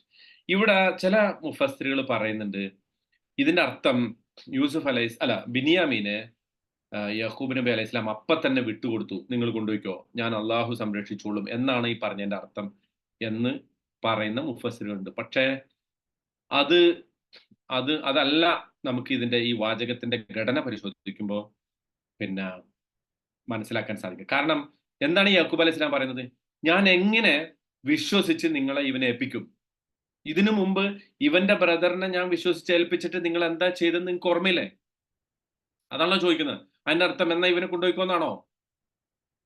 ആണോ? ഞാൻ എങ്ങനെ വിശ്വസിച്ച് ഇവനെ നിങ്ങളെ ഏൽപ്പിക്കും? ഇതിനു മുമ്പ് ഇവന്റെ ബ്രദറിനെ നിങ്ങളെ ഞാൻ വിശ്വസിച്ച് ഏൽപ്പിച്ചതുപോലെ തന്നെയാണോ ഇവനെയും വിശ്വസിച്ച് ഏൽപ്പിക്കേണ്ടത് എന്ന് പറഞ്ഞാൽ അതിന്റെ അർത്ഥം എന്താ? ഞാൻ തരൂല എന്നാണ്, അല്ലെ? I am not letting him go, he is going to stay. ഇവൻ എൻ്റെ അടുത്തിരിക്കാൻ പോകുന്നു, ഞാൻ തരില്ല എന്നാണ്. ഫല്ലാഹു ഖൈറുൻ, പക്ഷേ ഈ രണ്ടാമത് പറയുന്ന വാക്ക് ഫല്ലാഹു ഖൈറുൻ ഹാഫിളൻ, അള്ളാഹുവാണ് വാസ്തവത്തിൽ ബെറ്റർ ഗാർഡിയൻ ആയിട്ടുള്ളത്, അവനാണ് ഏറ്റവും സംരക്ഷിക്കുന്നവൻ എന്ന് പറയുന്നത് യൂസുഫ് അലൈഹി സ്വലാമെ കുറിച്ചാണ് ആ പറയുന്നത്. ഞാൻ മറക്കാൻ ശ്രമിക്കുന്ന ഒരാളുണ്ട്, അല്ലെ? ഞാൻ മറന്നെങ്കിൽ എന്ന് നിങ്ങൾ ആഗ്രഹിക്കുന്ന ഒരാളുണ്ട്. അതാരാ? യൂസുഫ്. ആ യൂസുഫിനെ ഇപ്പൊ സംരക്ഷിച്ചുകൊണ്ടിരിക്കുന്ന അള്ളാഹുവാണ്. വഹുവ അർഹമുർ റാഹിമീൻ, അവനാണ് ഏറ്റവും അധികം കാരുണ്യവാന്മാരുടെ കൂട്ടത്തിൽ ഏറ്റവും നല്ല കാരുണ്യം കാണിക്കും. അത് തന്നെ ഒരു പ്രൊഫൗണ്ട് വേർഡ്സ് ആണ് ഉപയോഗിച്ചിട്ടുള്ളത് കേട്ടാ. അതിനകത്തേക്ക് ഞാൻ വരാം. പക്ഷെ അതിനു മുമ്പ് ഒന്ന് പ്രധാനമായിട്ട് മനസ്സിലാക്കേണ്ടത് ഇതാണ്. എന്താണ് ഈ പിന്നെ ഇദ്ദേഹം യാക്കൂബ് നബി അലൈഹി സ്വലാം ബിന്യാമിനെ പോകാൻ അനുവദിച്ചിട്ടില്ല, അനുവാദം കൊടുത്തിട്ടില്ല. ഒന്ന്. രണ്ടാമത്തെ സംഗതി, ഇവര് ബിന്യാമിനെ കുറിച്ച് പറഞ്ഞപ്പോ യൂസുഫിനെ കുറിച്ച് സൗകര്യപൂർവ്വം മറന്നു, അല്ലെ? യൂസുഫിനെ കുറിച്ച് പറഞ്ഞിട്ടില്ല. പക്ഷെ ആരാണ് യൂസുഫിനെ കുറിച്ച് ഓർമ്മിപ്പിച്ചത്? യാക്കൂബ് നബി അലൈഹി സ്വലാം. ഇവനെ ഞാൻ നിങ്ങൾക്ക് ഏൽപ്പിക്കുന്നത് പണ്ട് ഇവന്റെ ബ്രദറിനെ ഏൽപ്പിച്ചതുപോലെ ഞാൻ ഏൽപ്പിക്കാൻ നിന്നാൽ, ആ ഒറ്റ വാചകത്തിൽ യാക്കൂബ് നബി അലൈഹി ഇസ്ലാമിയുടെ ഹൃദയം തുറന്നിട്ടുള്ള ഇമോഷൻസ്, അദ്ദേഹത്തിന്റെ ഹൃദയം പൊട്ടിയിട്ടുള്ള ഒരു വർത്താനമാണ് ആ പറയുന്നത്. എന്ന് പറഞ്ഞാൽ അവർക്ക് മനസ്സിലാകാത്ത, അവർക്ക് എത്ര തന്നെ ആലോചിച്ചാലും മനസ്സിലാക്കാൻ കഴിയാത്ത അത്ര ഒരു ഹൃദയവേദനയിലൂടെയാണ് ആര് കടന്നു പോകുന്നത്? യാക്കൂബ് നബി അലൈഹി ഇസ്ലാം കടന്നു പോകുന്നത്. ഒരു കുഞ്ഞ് നഷ്ടപ്പെട്ടിട്ട് ആ കുഞ്ഞിനെ കുറിച്ച് ഒരു വിവരവും ഇല്ലാതിരിക്കുക. അവൻ ജീവിച്ചിരിപ്പുണ്ടോ? അവൻ എങ്ങനെയാണ് വധിക്കപ്പെട്ടത്? അവന്റെ ഷർട്ട് മാത്രമാണ് എനിക്ക് കിട്ടിയത്. ആ ഷർട്ട് പോലും കള്ളച്ചോര, ഒരു ചെന്നായയുടെ ചോര, ഒരു ആട്ടിൻകുട്ടിയുടെ ചോര വെച്ച് മുക്കിയിട്ടുള്ള ഒരു ഷർട്ടാണ് എനിക്ക് കിട്ടിയത്. ഒരു ഷർട്ട് പോലും ഇല്ലാതെ വളരെ ചെറിയ പ്രായത്തിൽ നഷ്ടപ്പെട്ട എൻ്റെ ഒരു കുഞ്ഞ്, ആ കുഞ്ഞിന് അവൻ ജീവിച്ചിരിപ്പുണ്ടോ? അവന് ഭക്ഷണം കിട്ടിയോ? അവൻ എവിടെയാണ് പോയത്? ഏത് അടിമച്ചന്തയിലാണ് അവൻ വിൽക്കപ്പെട്ടത്? ആരാണ് അവനെ കൊണ്ടുപോയത്? ഒരു വിവരവും ഇന്നത്തെ പോലെ സോഷ്യൽ മീഡിയയോ എന്തെങ്കിലും അനൗൺസ് ചെയ്യാൻ പറ്റുന്ന ഒരു പത്രമോ ഒന്നുമില്ലാത്തൊരു കാലഘട്ടത്തിൽ ആ പുത്രനെ കുറിച്ച് ഓർത്ത് നീറി നീറി മരിക്കുന്ന അതിനെക്കുറിച്ച് പിന്നീട് ഖുർആൻ പറയുന്നുണ്ട്. യാക്കൂബ് നബി അലൈഹി സ്വലാം പറഞ്ഞ ആ വാചകമൊക്കെ പിന്നെ വരുമ്പോ നമുക്ക് അദ്ദേഹത്തിന്റെ ഹൃദയവേദന മനസ്സിലാവുന്നുണ്ട്. പക്ഷേ അവിടെയാണ് യാക്കൂബ് നബി അലൈഹി സ്വലാം വളരെ പ്രധാനപ്പെട്ട ഒരു വാക്ക് പറയുന്നത്. അതായത് ഈ റഹ്മത്ത്, അള്ളാഹുവിനെ കുറിച്ചുള്ള റഹ്മത്തിനെ കുറിച്ച് നമ്മൾ പറയുമ്പോൾ ഞാൻ അതിന് പറയുന്ന ഒരു അർത്ഥം, എപ്പോഴും ആവർത്തിച്ച് പറയുന്ന ഒരു അർത്ഥമുണ്ട്, ലവ് ആൻഡ് കെയർ, അല്ലെ? ഒരു സ്നേഹവും പരിരക്ഷയും പരിഗണനയും നൽകുന്ന കരുതൽ, അതന്നെ. ആ ഒരു കരുതൽ, സ്നേഹവും കരുതലും നൽകുന്ന ഒരു വാക്കാണ് റഹ്മത്ത് എന്ന് പറയുന്നത്. ഇവിടെ യാക്കൂബ് നബി അലൈഹി രണ്ട് കാര്യങ്ങളാണ് നമ്മൾ അടിവരയിട്ട് മനസ്സിലാക്കുന്നത്. ഒന്ന്, ഇത്രയധികം വേദന സഹിച്ചിട്ടും അള്ളാഹുവിനെ കുറിച്ച് ഒരു മോശം വിചാരം യാക്കൂബ് നബി അലൈഹി ഇസ്ലാം വെച്ച് പുലർത്തുന്നില്ല. അത് വളരെ ഇമ്പോർട്ടന്റ് ആണ്. കാരണം തന്റെ കുഞ്ഞിന് എന്ത് സംഭവിച്ചു എന്ന് അറിയാതിരുന്നിട്ടും, അവൻ ജീവിച്ചിരിപ്പുണ്ടോ ഇല്ലേ എന്ന ഒരു ക്ലൂ പോലും ഇല്ലാതിരുന്നിട്ടും അള്ളാഹുവിനെ കുറിച്ചുള്ള യാക്കൂബ് നബിയുടെ വർത്താനം എന്താ? അള്ളാഹു ഖൈറുൻ ഹാഫിളൻ, അവൻ സംരക്ഷിച്ചോളും. യൂസുഫിനെ കുറിച്ചാണ് പറയുന്നത്, അല്ലാതെ ഇത് ബിന്യാമിനെ കുറിച്ചല്ല പറയുന്നത്. മറിച്ച് അവനാണ് യഥാർത്ഥത്തിൽ സംരക്ഷിക്കുന്നത് എന്ന് പറഞ്ഞാൽ, എൻ്റെ മകൻ യൂസുഫ് എവിടെയോ ജീവിച്ചിരിപ്പുണ്ട്, അള്ളാഹു അവനെ സംരക്ഷിച്ചുകൊണ്ടിരിക്കുന്നു എന്ന ഒരു ഉറച്ച ബോധ്യം അദ്ദേഹത്തിന് ഉണ്ട് എന്നുള്ളതാണ്. ആ ബോധ്യത്തിന്റെ അടിസ്ഥാനത്തിലാണ് അദ്ദേഹം അത് പറയുന്നത്. അള്ളാഹുവിനെ കുറിച്ച് ഇപ്പോഴും അദ്ദേഹം പ്രതീക്ഷ വെച്ച് പുലർത്തുന്നു എന്നുള്ളതാണ്. മുഫസ്സിറുകൾ പറയുന്നത് 40 വർഷം അദ്ദേഹം ഇതിനെക്കുറിച്ച് പറഞ്ഞു, ഇതിനെക്കുറിച്ച് ഓർത്തുകൊണ്ടിരുന്നു എന്നാണ്. അതിനെക്കുറിച്ച് നമുക്ക് മനസ്സിലാക്കണമെങ്കിൽ ഒരാൾ മരിച്ചു എന്ന് കേട്ടാല് അയാളുടെ ബോഡി കിട്ടി അയാൾ അടക്കുന്നത് വരെ ആ ഒരു കുടുംബത്തില് അവരുടെ വേണ്ടപ്പെട്ട ആളുകൾക്ക് സമാധാനം ഉണ്ടാവില്ല. അത് നമുക്കറിയോ? ഇപ്പൊ ഈ മലേഷ്യയുടെ അടുത്തല്ല, 2014 മലേഷ്യയുടെ ഒരു വിമാനം കാണാതായി. MH270 എന്ന് പറഞ്ഞൊരു വിമാനം. ഇപ്പോഴും എവിടെ പോയെന്നൊരു വിവരമില്ല. ഈ അടുത്തത് പിന്നെ കംബോഡിയയിൽ ഒരു വനത്തിൽ കണ്ടെത്തി എന്നൊക്കെ പറഞ്ഞ് ഗൂഗിൾ മാപ്പ് ഉപയോഗിച്ച് ഒരാൾ കണ്ടെത്തി എന്നൊക്കെ പറഞ്ഞു. പക്ഷെ അവരുടെ ബന്ധുക്കള്, ആ വിമാനത്തിൽ ഉണ്ടായിരുന്ന 270 പിന്നെ യാത്രക്കാരുടെയും വിമാന ജോലിക്കാരുടെയും ബന്ധുക്കൾ ഇപ്പോഴും കാത്തിരിക്കുകയാണ്. എന്തിനാണെന്നറിയോ? അവർ മരിച്ചു പോയിക്കോട്ടെ, പക്ഷെ അവരുടെ ബോഡി ഒന്ന് കിട്ടി അതൊന്ന് അടക്കം ചെയ്യണം. അതുവരെ അവർക്ക് സമാധാനം ഉണ്ടാവില്ല. ഗൾഫിൽ നിന്ന് പലപ്പോഴും ബോഡി നാട്ടിലേക്ക് അയക്കണതിന്റെ ഒരു കാരണം എന്താ? ആളുകൾക്ക്, ബന്ധുക്കൾ, നമുക്കറിയാം അങ്ങനെ അയക്കുന്നത് ഒരുപാട് പ്രയാസമുണ്ട്, സംഖ്യ ചെലവുണ്ട്. മാത്രമല്ല ഈ എംബാമൊക്കെ ചെയ്യുമ്പോൾ ബോഡി പാർട്സ് ഒക്കെ ഒരുപാട് നശിച്ചു പോകാനൊക്കെയുള്ള സാധ്യതയുണ്ട്. പക്ഷെ എന്നിട്ടും ആളുകൾ അത് ആഗ്രഹിക്കുന്നത് എന്തുകൊണ്ടാണ്? കാരണം അങ്ങനെ ഒരു നല്ല ഒരു യാത്രയപ്പ് കൊടുക്കാതെ ഈ കുടുംബത്തിലെ ആളുകൾക്ക് സമാധാനം ഉണ്ടാവില്ല എന്നുള്ളത്. ഇവിടെ യാക്കൂബ് നബി അലൈഹി സ്വലാം സെയിം സിറ്റുവേഷനിലാണ്. തന്റെ മകൻ നഷ്ടപ്പെട്ടു പോയി, അവൻ മരിച്ചെങ്കിൽ അവന്റെ ബോഡി ഒന്ന് കാണുക, അല്ലെങ്കിൽ കിട്ടുക, അതിനൊന്ന് സംസ്കരിക്കുക, യഥാർത്ഥ രൂപത്തിൽ അതിനൊരു യാത്ര പറയാൻ സാധിക്കുക. അത് പറ്റാത്ത ഒരു പിതാവിന്റെ വേദനയിൽ നിന്നാണ് അദ്ദേഹം അപ്പോഴും അള്ളാഹുവിനെ കുറിച്ച് നല്ലത് വിചാരിക്കുന്നു. ഫല്ലാഹു ഖൈറുൻ ഹാഫിളൻ. പിന്നെ പറയുന്നത് വഹുവ അർഹമുർ റാഹിമീൻ എന്നാ പറയുന്നത്. അർഹമുർ റഹീം എന്നുള്ള അർത്ഥത്തിലല്ല പറയുന്നത്, റാഹിമീൻ എന്നാ പറയുന്നത്. എന്തുകൊണ്ടാ? അതായത് ഇസ്മു ഫായിലാണ് ഉപയോഗിക്കുന്നത്. ഇസ്മു ഫായിൽ ഉപയോഗിക്കുന്നതും പിന്നെ ഫഈൽ ഉപയോഗിക്കുന്നത് രണ്ടാണ്. ഇപ്പൊ ഉദാഹരണത്തിന് ഞാൻ പറഞ്ഞാൽ അന ജാലിസുൻ എന്ന് പറഞ്ഞാൽ ഞാൻ ഇവിടെ ഇരിക്കണം, ഇപ്പോ ഈ പറയുന്ന സമയത്ത് ഇരിക്കണം. പക്ഷെ അന ജലീസ് എന്ന് പറഞ്ഞാൽ എന്താ അർത്ഥം? ഞാനിവിടെ ഇരിക്കുന്നുണ്ട്, പക്ഷെ ഇടയ്ക്ക് എഴുന്നേറ്റ് പോകും, ഇടയ്ക്ക് എഴുന്നേറ്റ് പോയി പള്ളിയിൽ പോവും, ഇടയ്ക്ക് ബാത്റൂം പോവും, ഇടയ്ക്ക് പുറത്തേക്കൊക്കെ ഇറങ്ങും. അതിന് ജലീസ്. ഇപ്പൊ ഞാൻ സ്ഥിരമായിട്ട് ഇരിക്കുകയാണ്, പക്ഷെ വന്നിരിക്കും ഇടയ്ക്ക്. ഇപ്പൊ ഇരിക്കുന്നതിന്, ഈ പറയുന്ന നിമിഷം ഇരുന്നുകൊണ്ടിരിക്കുന്നതിന് എന്താ പറയാ? ജാലിസ് എന്നാ പറയാ. ഇപ്പൊ ഇവിടെ റാഹിം എന്ന് പറഞ്ഞാല് അതാണ് അർത്ഥം. എന്താ അർത്ഥം? ഇപ്പൊ നന്മ ചെയ്തുകൊണ്ടേയിരിക്കുന്നു. ഈ സമയത്ത്, ഞാൻ ഈ പറയുന്ന സമയത്ത് കാരുണ്യം ചെയ്യുന്നുണ്ട്. ഒരാൾ കരുണ കാണിക്കുന്ന ആളാകാം, പക്ഷെ ആള് ചിലപ്പോൾ ഉറങ്ങും, കരുണ കാണിക്കും, കുറച്ച് കരുണ കാണിക്കും, പിന്നെ പോയി ഉറങ്ങും, അല്ലെ? പക്ഷെ അള്ളാഹുവിനെ സംബന്ധിച്ച് ഏറ്റവും യാക്കൂബ് നബി അലൈഹി ഇസ്ലാമിയുടെ ശുഭാപ്തി വിശ്വാസത്തിന്റെ, അദ്ദേഹത്തിന്റെ ഒരു സെൽഫ് കോൺഫിഡൻസിന്, അല്ലെങ്കിൽ അദ്ദേഹം എങ്ങനെയാണ് അള്ളാഹുവിനെ വിശേഷിപ്പിക്കുന്നതിന്റെ ഏറ്റവും പരമാവധിയുള്ള ഒരു വാചകമാണ് അർഹമുർ റാഹിമീൻ എന്ന് പറയുന്നത്. അതായത് ഞാനിപ്പോ ഈ പറയുന്ന സമയത്ത് എനിക്കറിയില്ല എൻ്റെ കുഞ്ഞ് എവിടെയാണെന്ന്.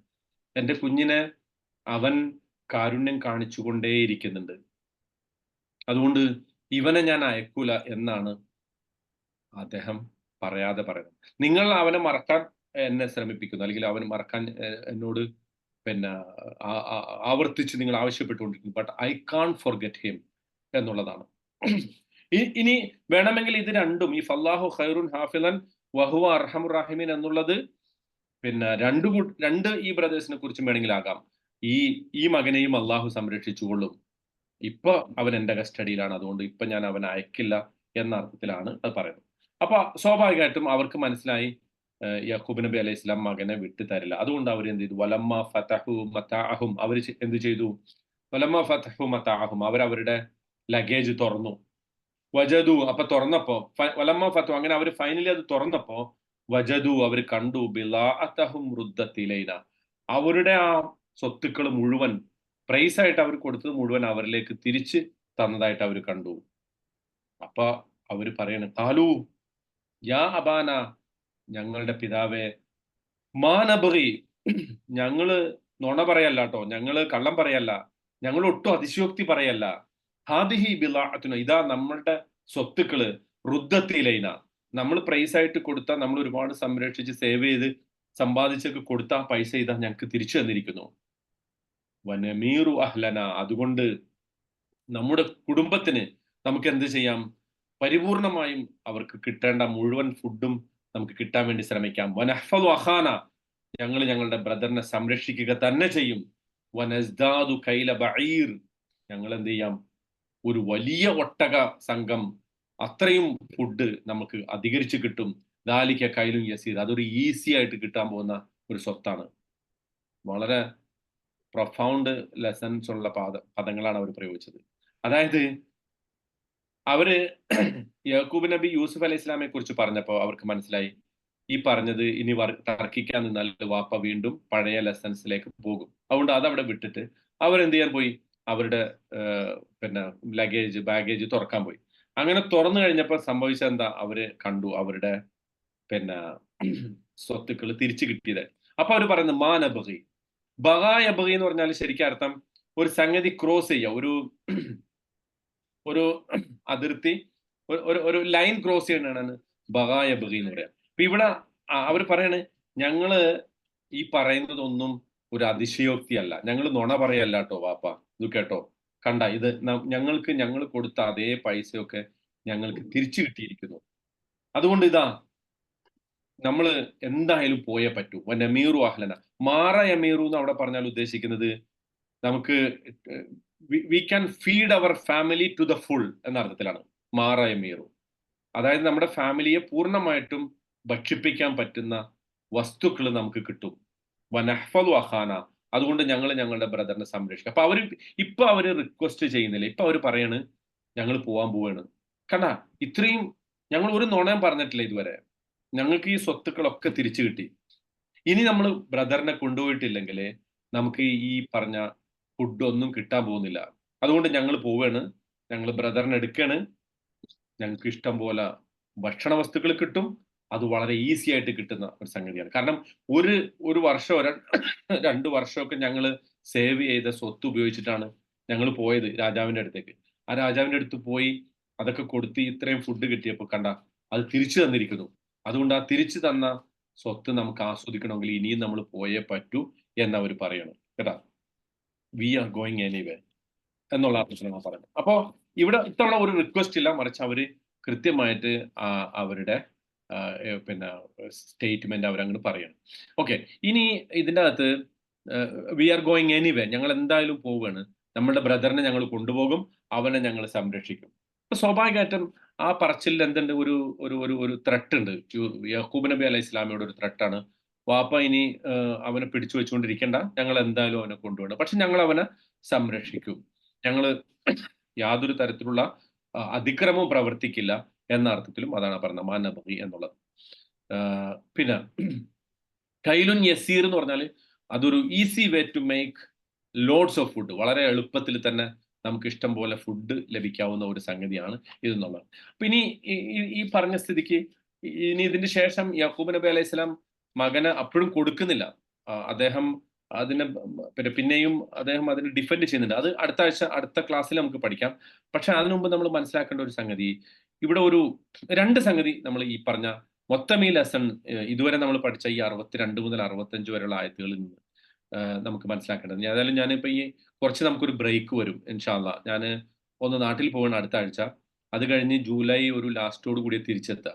അപ്പൊ അതുകൊണ്ട് ഈ സംഗതി കൂടി ഇത്തിരി സമയമെടുത്ത് ഇതും കൂടി പറഞ്ഞിട്ട് നമുക്ക് അവസാനിപ്പിക്കാം. എന്നിട്ട് വേണം നമുക്ക് ഇനി ഇൻഷാ അല്ലാഹ് ജൂലൈ ലാസ്റ്റിൽ നമ്മൾ ക്ലാസ് റെസ്യൂം ചെയ്യുമ്പോൾ നമുക്കത് മനസ്സിലാക്കാം. അപ്പൊ ഇതും കൂടി നമ്മളൊന്ന് കുറച്ചു നേരം കൊണ്ട് ശ്രമിച്ചിരിക്കും കേട്ടോ. അതായത് ഒന്നാമത്തത് ഒരു മോറൽ ഡയമെൻഷനാണ്. അതായത് ഇവിടെ ഈ ഈ മാറ യമീറു എന്ന് പറഞ്ഞല്ലോ, അതായത് ഒരു പിന്നെ ഫാമിലിയെ മൊത്തം ഞങ്ങൾക്ക് ഫീഡ് ചെയ്യാവുന്ന അത്ര ഫുഡ് നമുക്ക് കിട്ടണം എന്ന് പറഞ്ഞല്ലോ. അപ്പൊ അത് പറഞ്ഞിട്ട് ഇവർ പറയുന്നത് എന്താ, ഞങ്ങൾ ഈ ബ്രദറിനെ കൊണ്ടുപോവുക തന്നെ ചെയ്യണം. അപ്പൊ അവിടെ ഒരു മോറൽ ഡയമെൻഷനാണ്. അതായത് ഈ പിന്നെ യൂസുഫ് അലൈഹിസ്സലാം അവരോട് കാണിച്ച അതാണ് അതിന്റെ ഏറ്റവും പ്രധാനപ്പെട്ട സംഗതി. യൂസുഫ് അലൈഹിസ്സലാം അവരോട് കാണിച്ച ഒരു ദയ, ഒരു കാരുണ്യം. ആ കാരുണ്യം എത്രത്തോളം ഉണ്ട്, അവിടെ വേണമെങ്കിൽ അദ്ദേഹത്തിന് ഒരു കറപ്ഷൻ, ഒരു അഴിമതി ഒക്കെ നടത്താൻ പറ്റുന്ന ഒരു അവസ്ഥ ഉണ്ടായിരിക്കെ തന്നെ യൂസുഫ് അലൈഹിസ്സലാം അവരോട് പിന്നെ സെർവൻസിനോട് കാണിച്ചത് ഒരു വെർച്യു, ഒരു കറപ്ഷന് പകരം ഒരു നല്ല ഗുണത്തിന്റെ, അല്ലെങ്കിൽ ആ ഗവൺമെന്റിൽ തന്നെ, ബ്യൂറോക്രസിയിൽ തന്നെ കാണിക്കേണ്ട ഏറ്റവും പ്രധാനപ്പെട്ട ഒരു മോറൽ സൈഡാണ് അദ്ദേഹം കാണിച്ചു കൊടുത്തത്. രണ്ടാമത്തത് ഇതിന്റെ ഒരു ലെസൺ എന്ന് പറയുന്നത്, ഈ ഒരു ഫാമിലിയിൽ ഇമോഷണൽ ടോർച്ചർ നടക്കും. അതായത് ഒരു വൈകാരികമായ പീഡനം. വാസ്തവത്തിൽ യാക്കൂബ് നബി അലൈഹി ഇസ്ലാമയുടെ ഫാമിലിയിൽ അതാണ് നടന്നുകൊണ്ടിരുന്നത്. കാരണം യാക്കൂബ് നബി അലൈഹി ഇസ്ലാം തൻ്റെ മകൻ നഷ്ടപ്പെട്ടിട്ട് വേദനിക്കുകയാണ്, അല്ലെ? ആ മകൻ നഷ്ടപ്പെട്ട വേദനയിൽ അദ്ദേഹം ഇങ്ങനെ ദുഃഖിക്കുമ്പോൾ അടുത്തൊരു ബ്രദറിനെ ചോദിക്കാൻ, അടുത്തൊരു ബ്രദറിനെയും കൂടെ കൊണ്ടുപോകാനായിട്ട് അവർക്കൊരു മടിയില്ല. അപ്പോൾ അവർ ചോദിക്കുന്നത് ഒരു ഇൻസെൻസിറ്റീവ് ആയിട്ടുള്ള ഒരു സംഗതിയാണ്. അത് യാക്കൂബ് നബി അലൈഹി ഇസ്ലാമിയുടെ വേദനയോട് പരിപൂർണമായിട്ടും ഒരു നിർവികാരതയോട് കൂടിയാണ് അവർ സമീപിക്കുന്നത്. കാരണം അവരെ സംബന്ധിച്ച് വേണ്ടത് എന്താ, ഫുഡ് കിട്ടണം, ഭൗതികമായിട്ട് അവരുടെ കാര്യങ്ങൾ നടന്നു പോകണം. അപ്പോൾ ഇങ്ങനെ ചില ഫാമിലികളിൽ സംഭവിക്കാം. അതായത് എങ്ങനെയാ വെച്ചാല്, ഇപ്പൊ ഇവിടെ രണ്ടാമത് അവസാനം ഇവർ ചെയ്യുന്നത് എന്താ, ഈ ബ്രദറിനെ പിന്നെ നിർബന്ധിച്ച് എടുത്തുകൊണ്ട് പോവാണ്, ഞങ്ങൾ എന്തായാലും ഇവനെ കൊണ്ടുപോവാണ്. അവരതിന് പറയുന്ന ന്യായം വനമീറു അഹ്ലന, നമുക്ക് എന്ത് ചെയ്യാം, നമ്മുടെ ഫാമിലിക്ക് ഫുഡ് മൊത്തമായി കിട്ടും.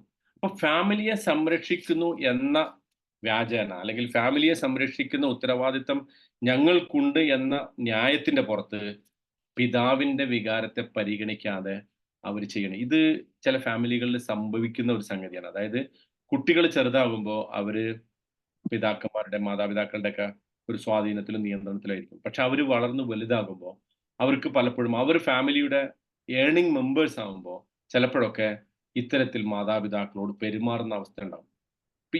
ഈ യൂസുഫ് അലൈഹി ഇസ്ലാമയുടെ, യാക്കൂബ് നബിയുടെ ഫാമിലിയുടെ വിഷയത്തിൽ അവർ അതാണ് ചെയ്യുന്നത്. ഞങ്ങൾ ഫാമിലിക്ക് വേണ്ടി ഈ ചെയ്യുന്നതൊക്കെ എന്തിനാ, ഈ ഫുഡ് കിട്ടാൻ വേണ്ടി ഞങ്ങൾ കഷ്ടപ്പെടുന്നത് എന്തിനാ, നമുക്ക് മൊത്തം ഇഷ്ടം പോലെ ഭക്ഷിക്കാൻ വേണ്ടിയിട്ടാണ്. പക്ഷെ അതിനു വേണ്ടി അവർ ബ്രദറിനെ ആവശ്യപ്പെടുമ്പോൾ അതിന്റെ അർത്ഥം താങ്കളുടെ ഈ സെൻസിറ്റിവിറ്റി അല്ലെങ്കിൽ താങ്കളുടെ ഈ പ്രശ്നത്തെ ഞങ്ങൾ പരിഗണിക്കുന്നില്ല, മറിച്ച് ഞങ്ങളെ സംബന്ധിച്ചിടത്തോളം വലുത് ഫാമിലിയുടെ സംരക്ഷണമാണ് എന്നുള്ള ഒരു അപ്പൊ അദ്ദേഹം കടന്നു പോകുന്ന വേദനയോ അദ്ദേഹത്തിന്റെ ഫീലിങ്സിനെയോ ഒട്ടും പരിഗണിക്കാതെ പരിപൂർണമായും അതിനെ അവഗണിച്ചുകൊണ്ടുള്ള ഒരു നിലപാട് അവർ സ്വീകരിക്കുന്നു. പിന്നെ യാക്കൂബ് നബി അലൈഹി സ്വലാം അള്ളാഹുവിനെ കുറിച്ച് പറയുമ്പോൾ അള്ളാഹുവാണ് സംരക്ഷിക്കുന്നവൻ, അള്ളാഹു ഖൈറുൻ ഹാഫിലൻ എന്ന് പറയുമ്പോൾ പോലും അവർ അതിൻ്റെ അകത്തേക്ക് ശ്രദ്ധ കൊടുക്കുന്നില്ല. അവർ വീണ്ടും പറയുന്നത് എന്താ? നഹ്മീറു അഹ്ലന വനഹ്ഫദു അഖാന വനസ്ദാദു കൈല ബഈർ, നമുക്ക് കുറച്ച് അധികം ഫുഡ് കിട്ടും എന്ന ഒറ്റ സംഗതിയാണ്.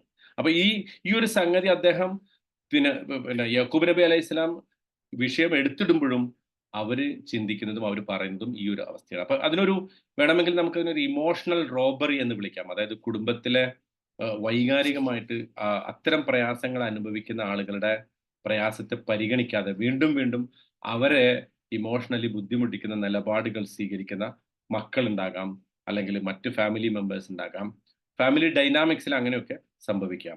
ഇവിടെ നമ്മൾ മനസ്സിലാക്കേണ്ട ഈ സൂറത്തിനെ കുറിച്ച് അള്ളാഹു തന്നെ പറഞ്ഞത് പിന്നെ എന്താണ്? പിന്നെ ആയാത്തുൽ ലിസാഇലീൻ എന്നാണല്ലോ പറഞ്ഞത്. ലഖദ് കാന ഫീ യൂസുഫ വ ഇഖ്വതിഹി ആയാത്തുൽ ലിസാഇലീൻ, യൂസുഫിലും അദ്ദേഹത്തിന്റെ ബ്രദേഴ്സിലും ചോദിക്കുന്നവർക്കൊക്കെ ദൃഷ്ടാന്തം ഉണ്ടെന്നാണ്. അതായത് നമ്മൾ ചോദിക്കുക എന്ന് പറഞ്ഞ് ഉദ്ദേശിക്കുന്നത് ഏതെങ്കിലും അർത്ഥത്തില് ജീവിത പ്രശ്നങ്ങളെ അന്വേഷിച്ചു വരുന്ന ആളുകൾ ഈ സൂറത്ത് പഠിച്ചാൽ ഈ സൂറത്തിലൊക്കെ അവർക്ക് ദൃഷ്ടാന്തങ്ങളുണ്ടെന്നുള്ളത്. പ്രത്യേകിച്ച് യാക്കൂബ് നബി അലൈഹി ഇസ്ലാമയുടെ ഈ ഒരു പ്രശ്നത്തിൽ അദ്ദേഹം കാണിച്ച അല്ലെങ്കിൽ അദ്ദേഹത്തിന്റെ മനസ്സ് ഉരുകിക്കൊണ്ടിരിക്കുന്ന ഒരു അവസ്ഥയിൽ അവർ കാണിച്ച ഒരു ഡിസ്റെസ്പെക്ട്, ഒരു അബ്യൂസ്, ആ അബ്യൂസ് വളരെ അദ്ദേഹത്തെ സംബന്ധിച്ചിടത്തോളം വളരെ പെയിൻഫുൾ ആയിരുന്നു. അദ്ദേഹത്തിന്റെ കഷ്ടപ്പാടുകളെ അവർ ശ്രദ്ധിക്കുകയോ അതിനെ പരിഗണിക്കുകയോ ചെയ്യാതെ അവരവരുടെ കാര്യങ്ങളുമായിട്ട് മുന്നോട്ട് പോകുന്നു എന്നുള്ള ഒരു ലെസൺ. രണ്ടാമത്തത്, ഇനിയിപ്പോൾ നമ്മൾ അടുത്ത പാഠം പഠിക്കുമ്പോഴും നമുക്കത് ഒന്നും കൂടെ നമ്മൾ ആവർത്തിച്ച് പറയും. പക്ഷെ എന്നാലും നമ്മൾ നോക്കുക, ഈ അവസാനം ഈ ബ്രദറിനായിട്ട് ഇവർ പോകുമ്പോൾ, ബിന്യാമീനുമായിട്ട് ഇവർ പോകുമ്പോൾ അദ്ദേഹം അവരോട് പറയുന്നത് അവരെ കൂടി സംരക്ഷിക്കേണ്ട കാര്യങ്ങളെ കുറിച്ച് പറയുന്നുണ്ട്. അതായത് നിങ്ങൾ ഈ ബ്രദേഴ്സിനെ കൂടി സംരക്ഷിക്കേണ്ട കാര്യങ്ങളെ കുറിച്ച് പറയുന്നുണ്ട്. അതൊരു കോംപ്ലിക്കേറ്റഡ് റിലേഷൻഷിപ്പാണ് ആ ഫാമിലിയിൽ. എന്ന് പറഞ്ഞാൽ യാക്കൂബ് നബി അലൈഹി സ്വലാം അദ്ദേഹത്തിന്റെ എല്ലാ മക്കളെയും സംരക്ഷിക്കുന്നതിനെ കുറിച്ച്, അവരെ പ്രൊട്ടക്ട് ചെയ്യുന്നതിനെ കുറിച്ച് പറയുന്നു. പക്ഷെ അവര് തമ്മിൽ പലപ്പോഴും കാരുണ്യം കാണിക്കാതിരിക്കുന്നു. ചില മക്കളെ അവർ പ്രത്യേകമായിട്ട് വിവേചനം കാണിച്ചുകൊണ്ട് അവരെ ഉപദ്രവിക്കുന്നു. അപ്പൊ ഇതൊരു ലവ് ആൻഡ് ഹെയ്റ്റ് റിലേഷൻഷിപ്പ്. അങ്ങനെ ചില ഫാമിലികളിൽ അങ്ങനെ ഉണ്ടാകും. ഒരു നോർമൽ ചില സമയത്ത് നോർമൽ ആയിരിക്കും, ചില സമയത്ത് അബ്നോർമൽ ആയിരിക്കും. അപ്പൊ ഇവിടെ യാക്കൂബ് നബി അലൈഹി സ്വലാം അവരെയും കൂടി സംരക്ഷിക്കുന്ന ഒരു നിലപാടാണ് സ്വീകരിക്കുന്നത്.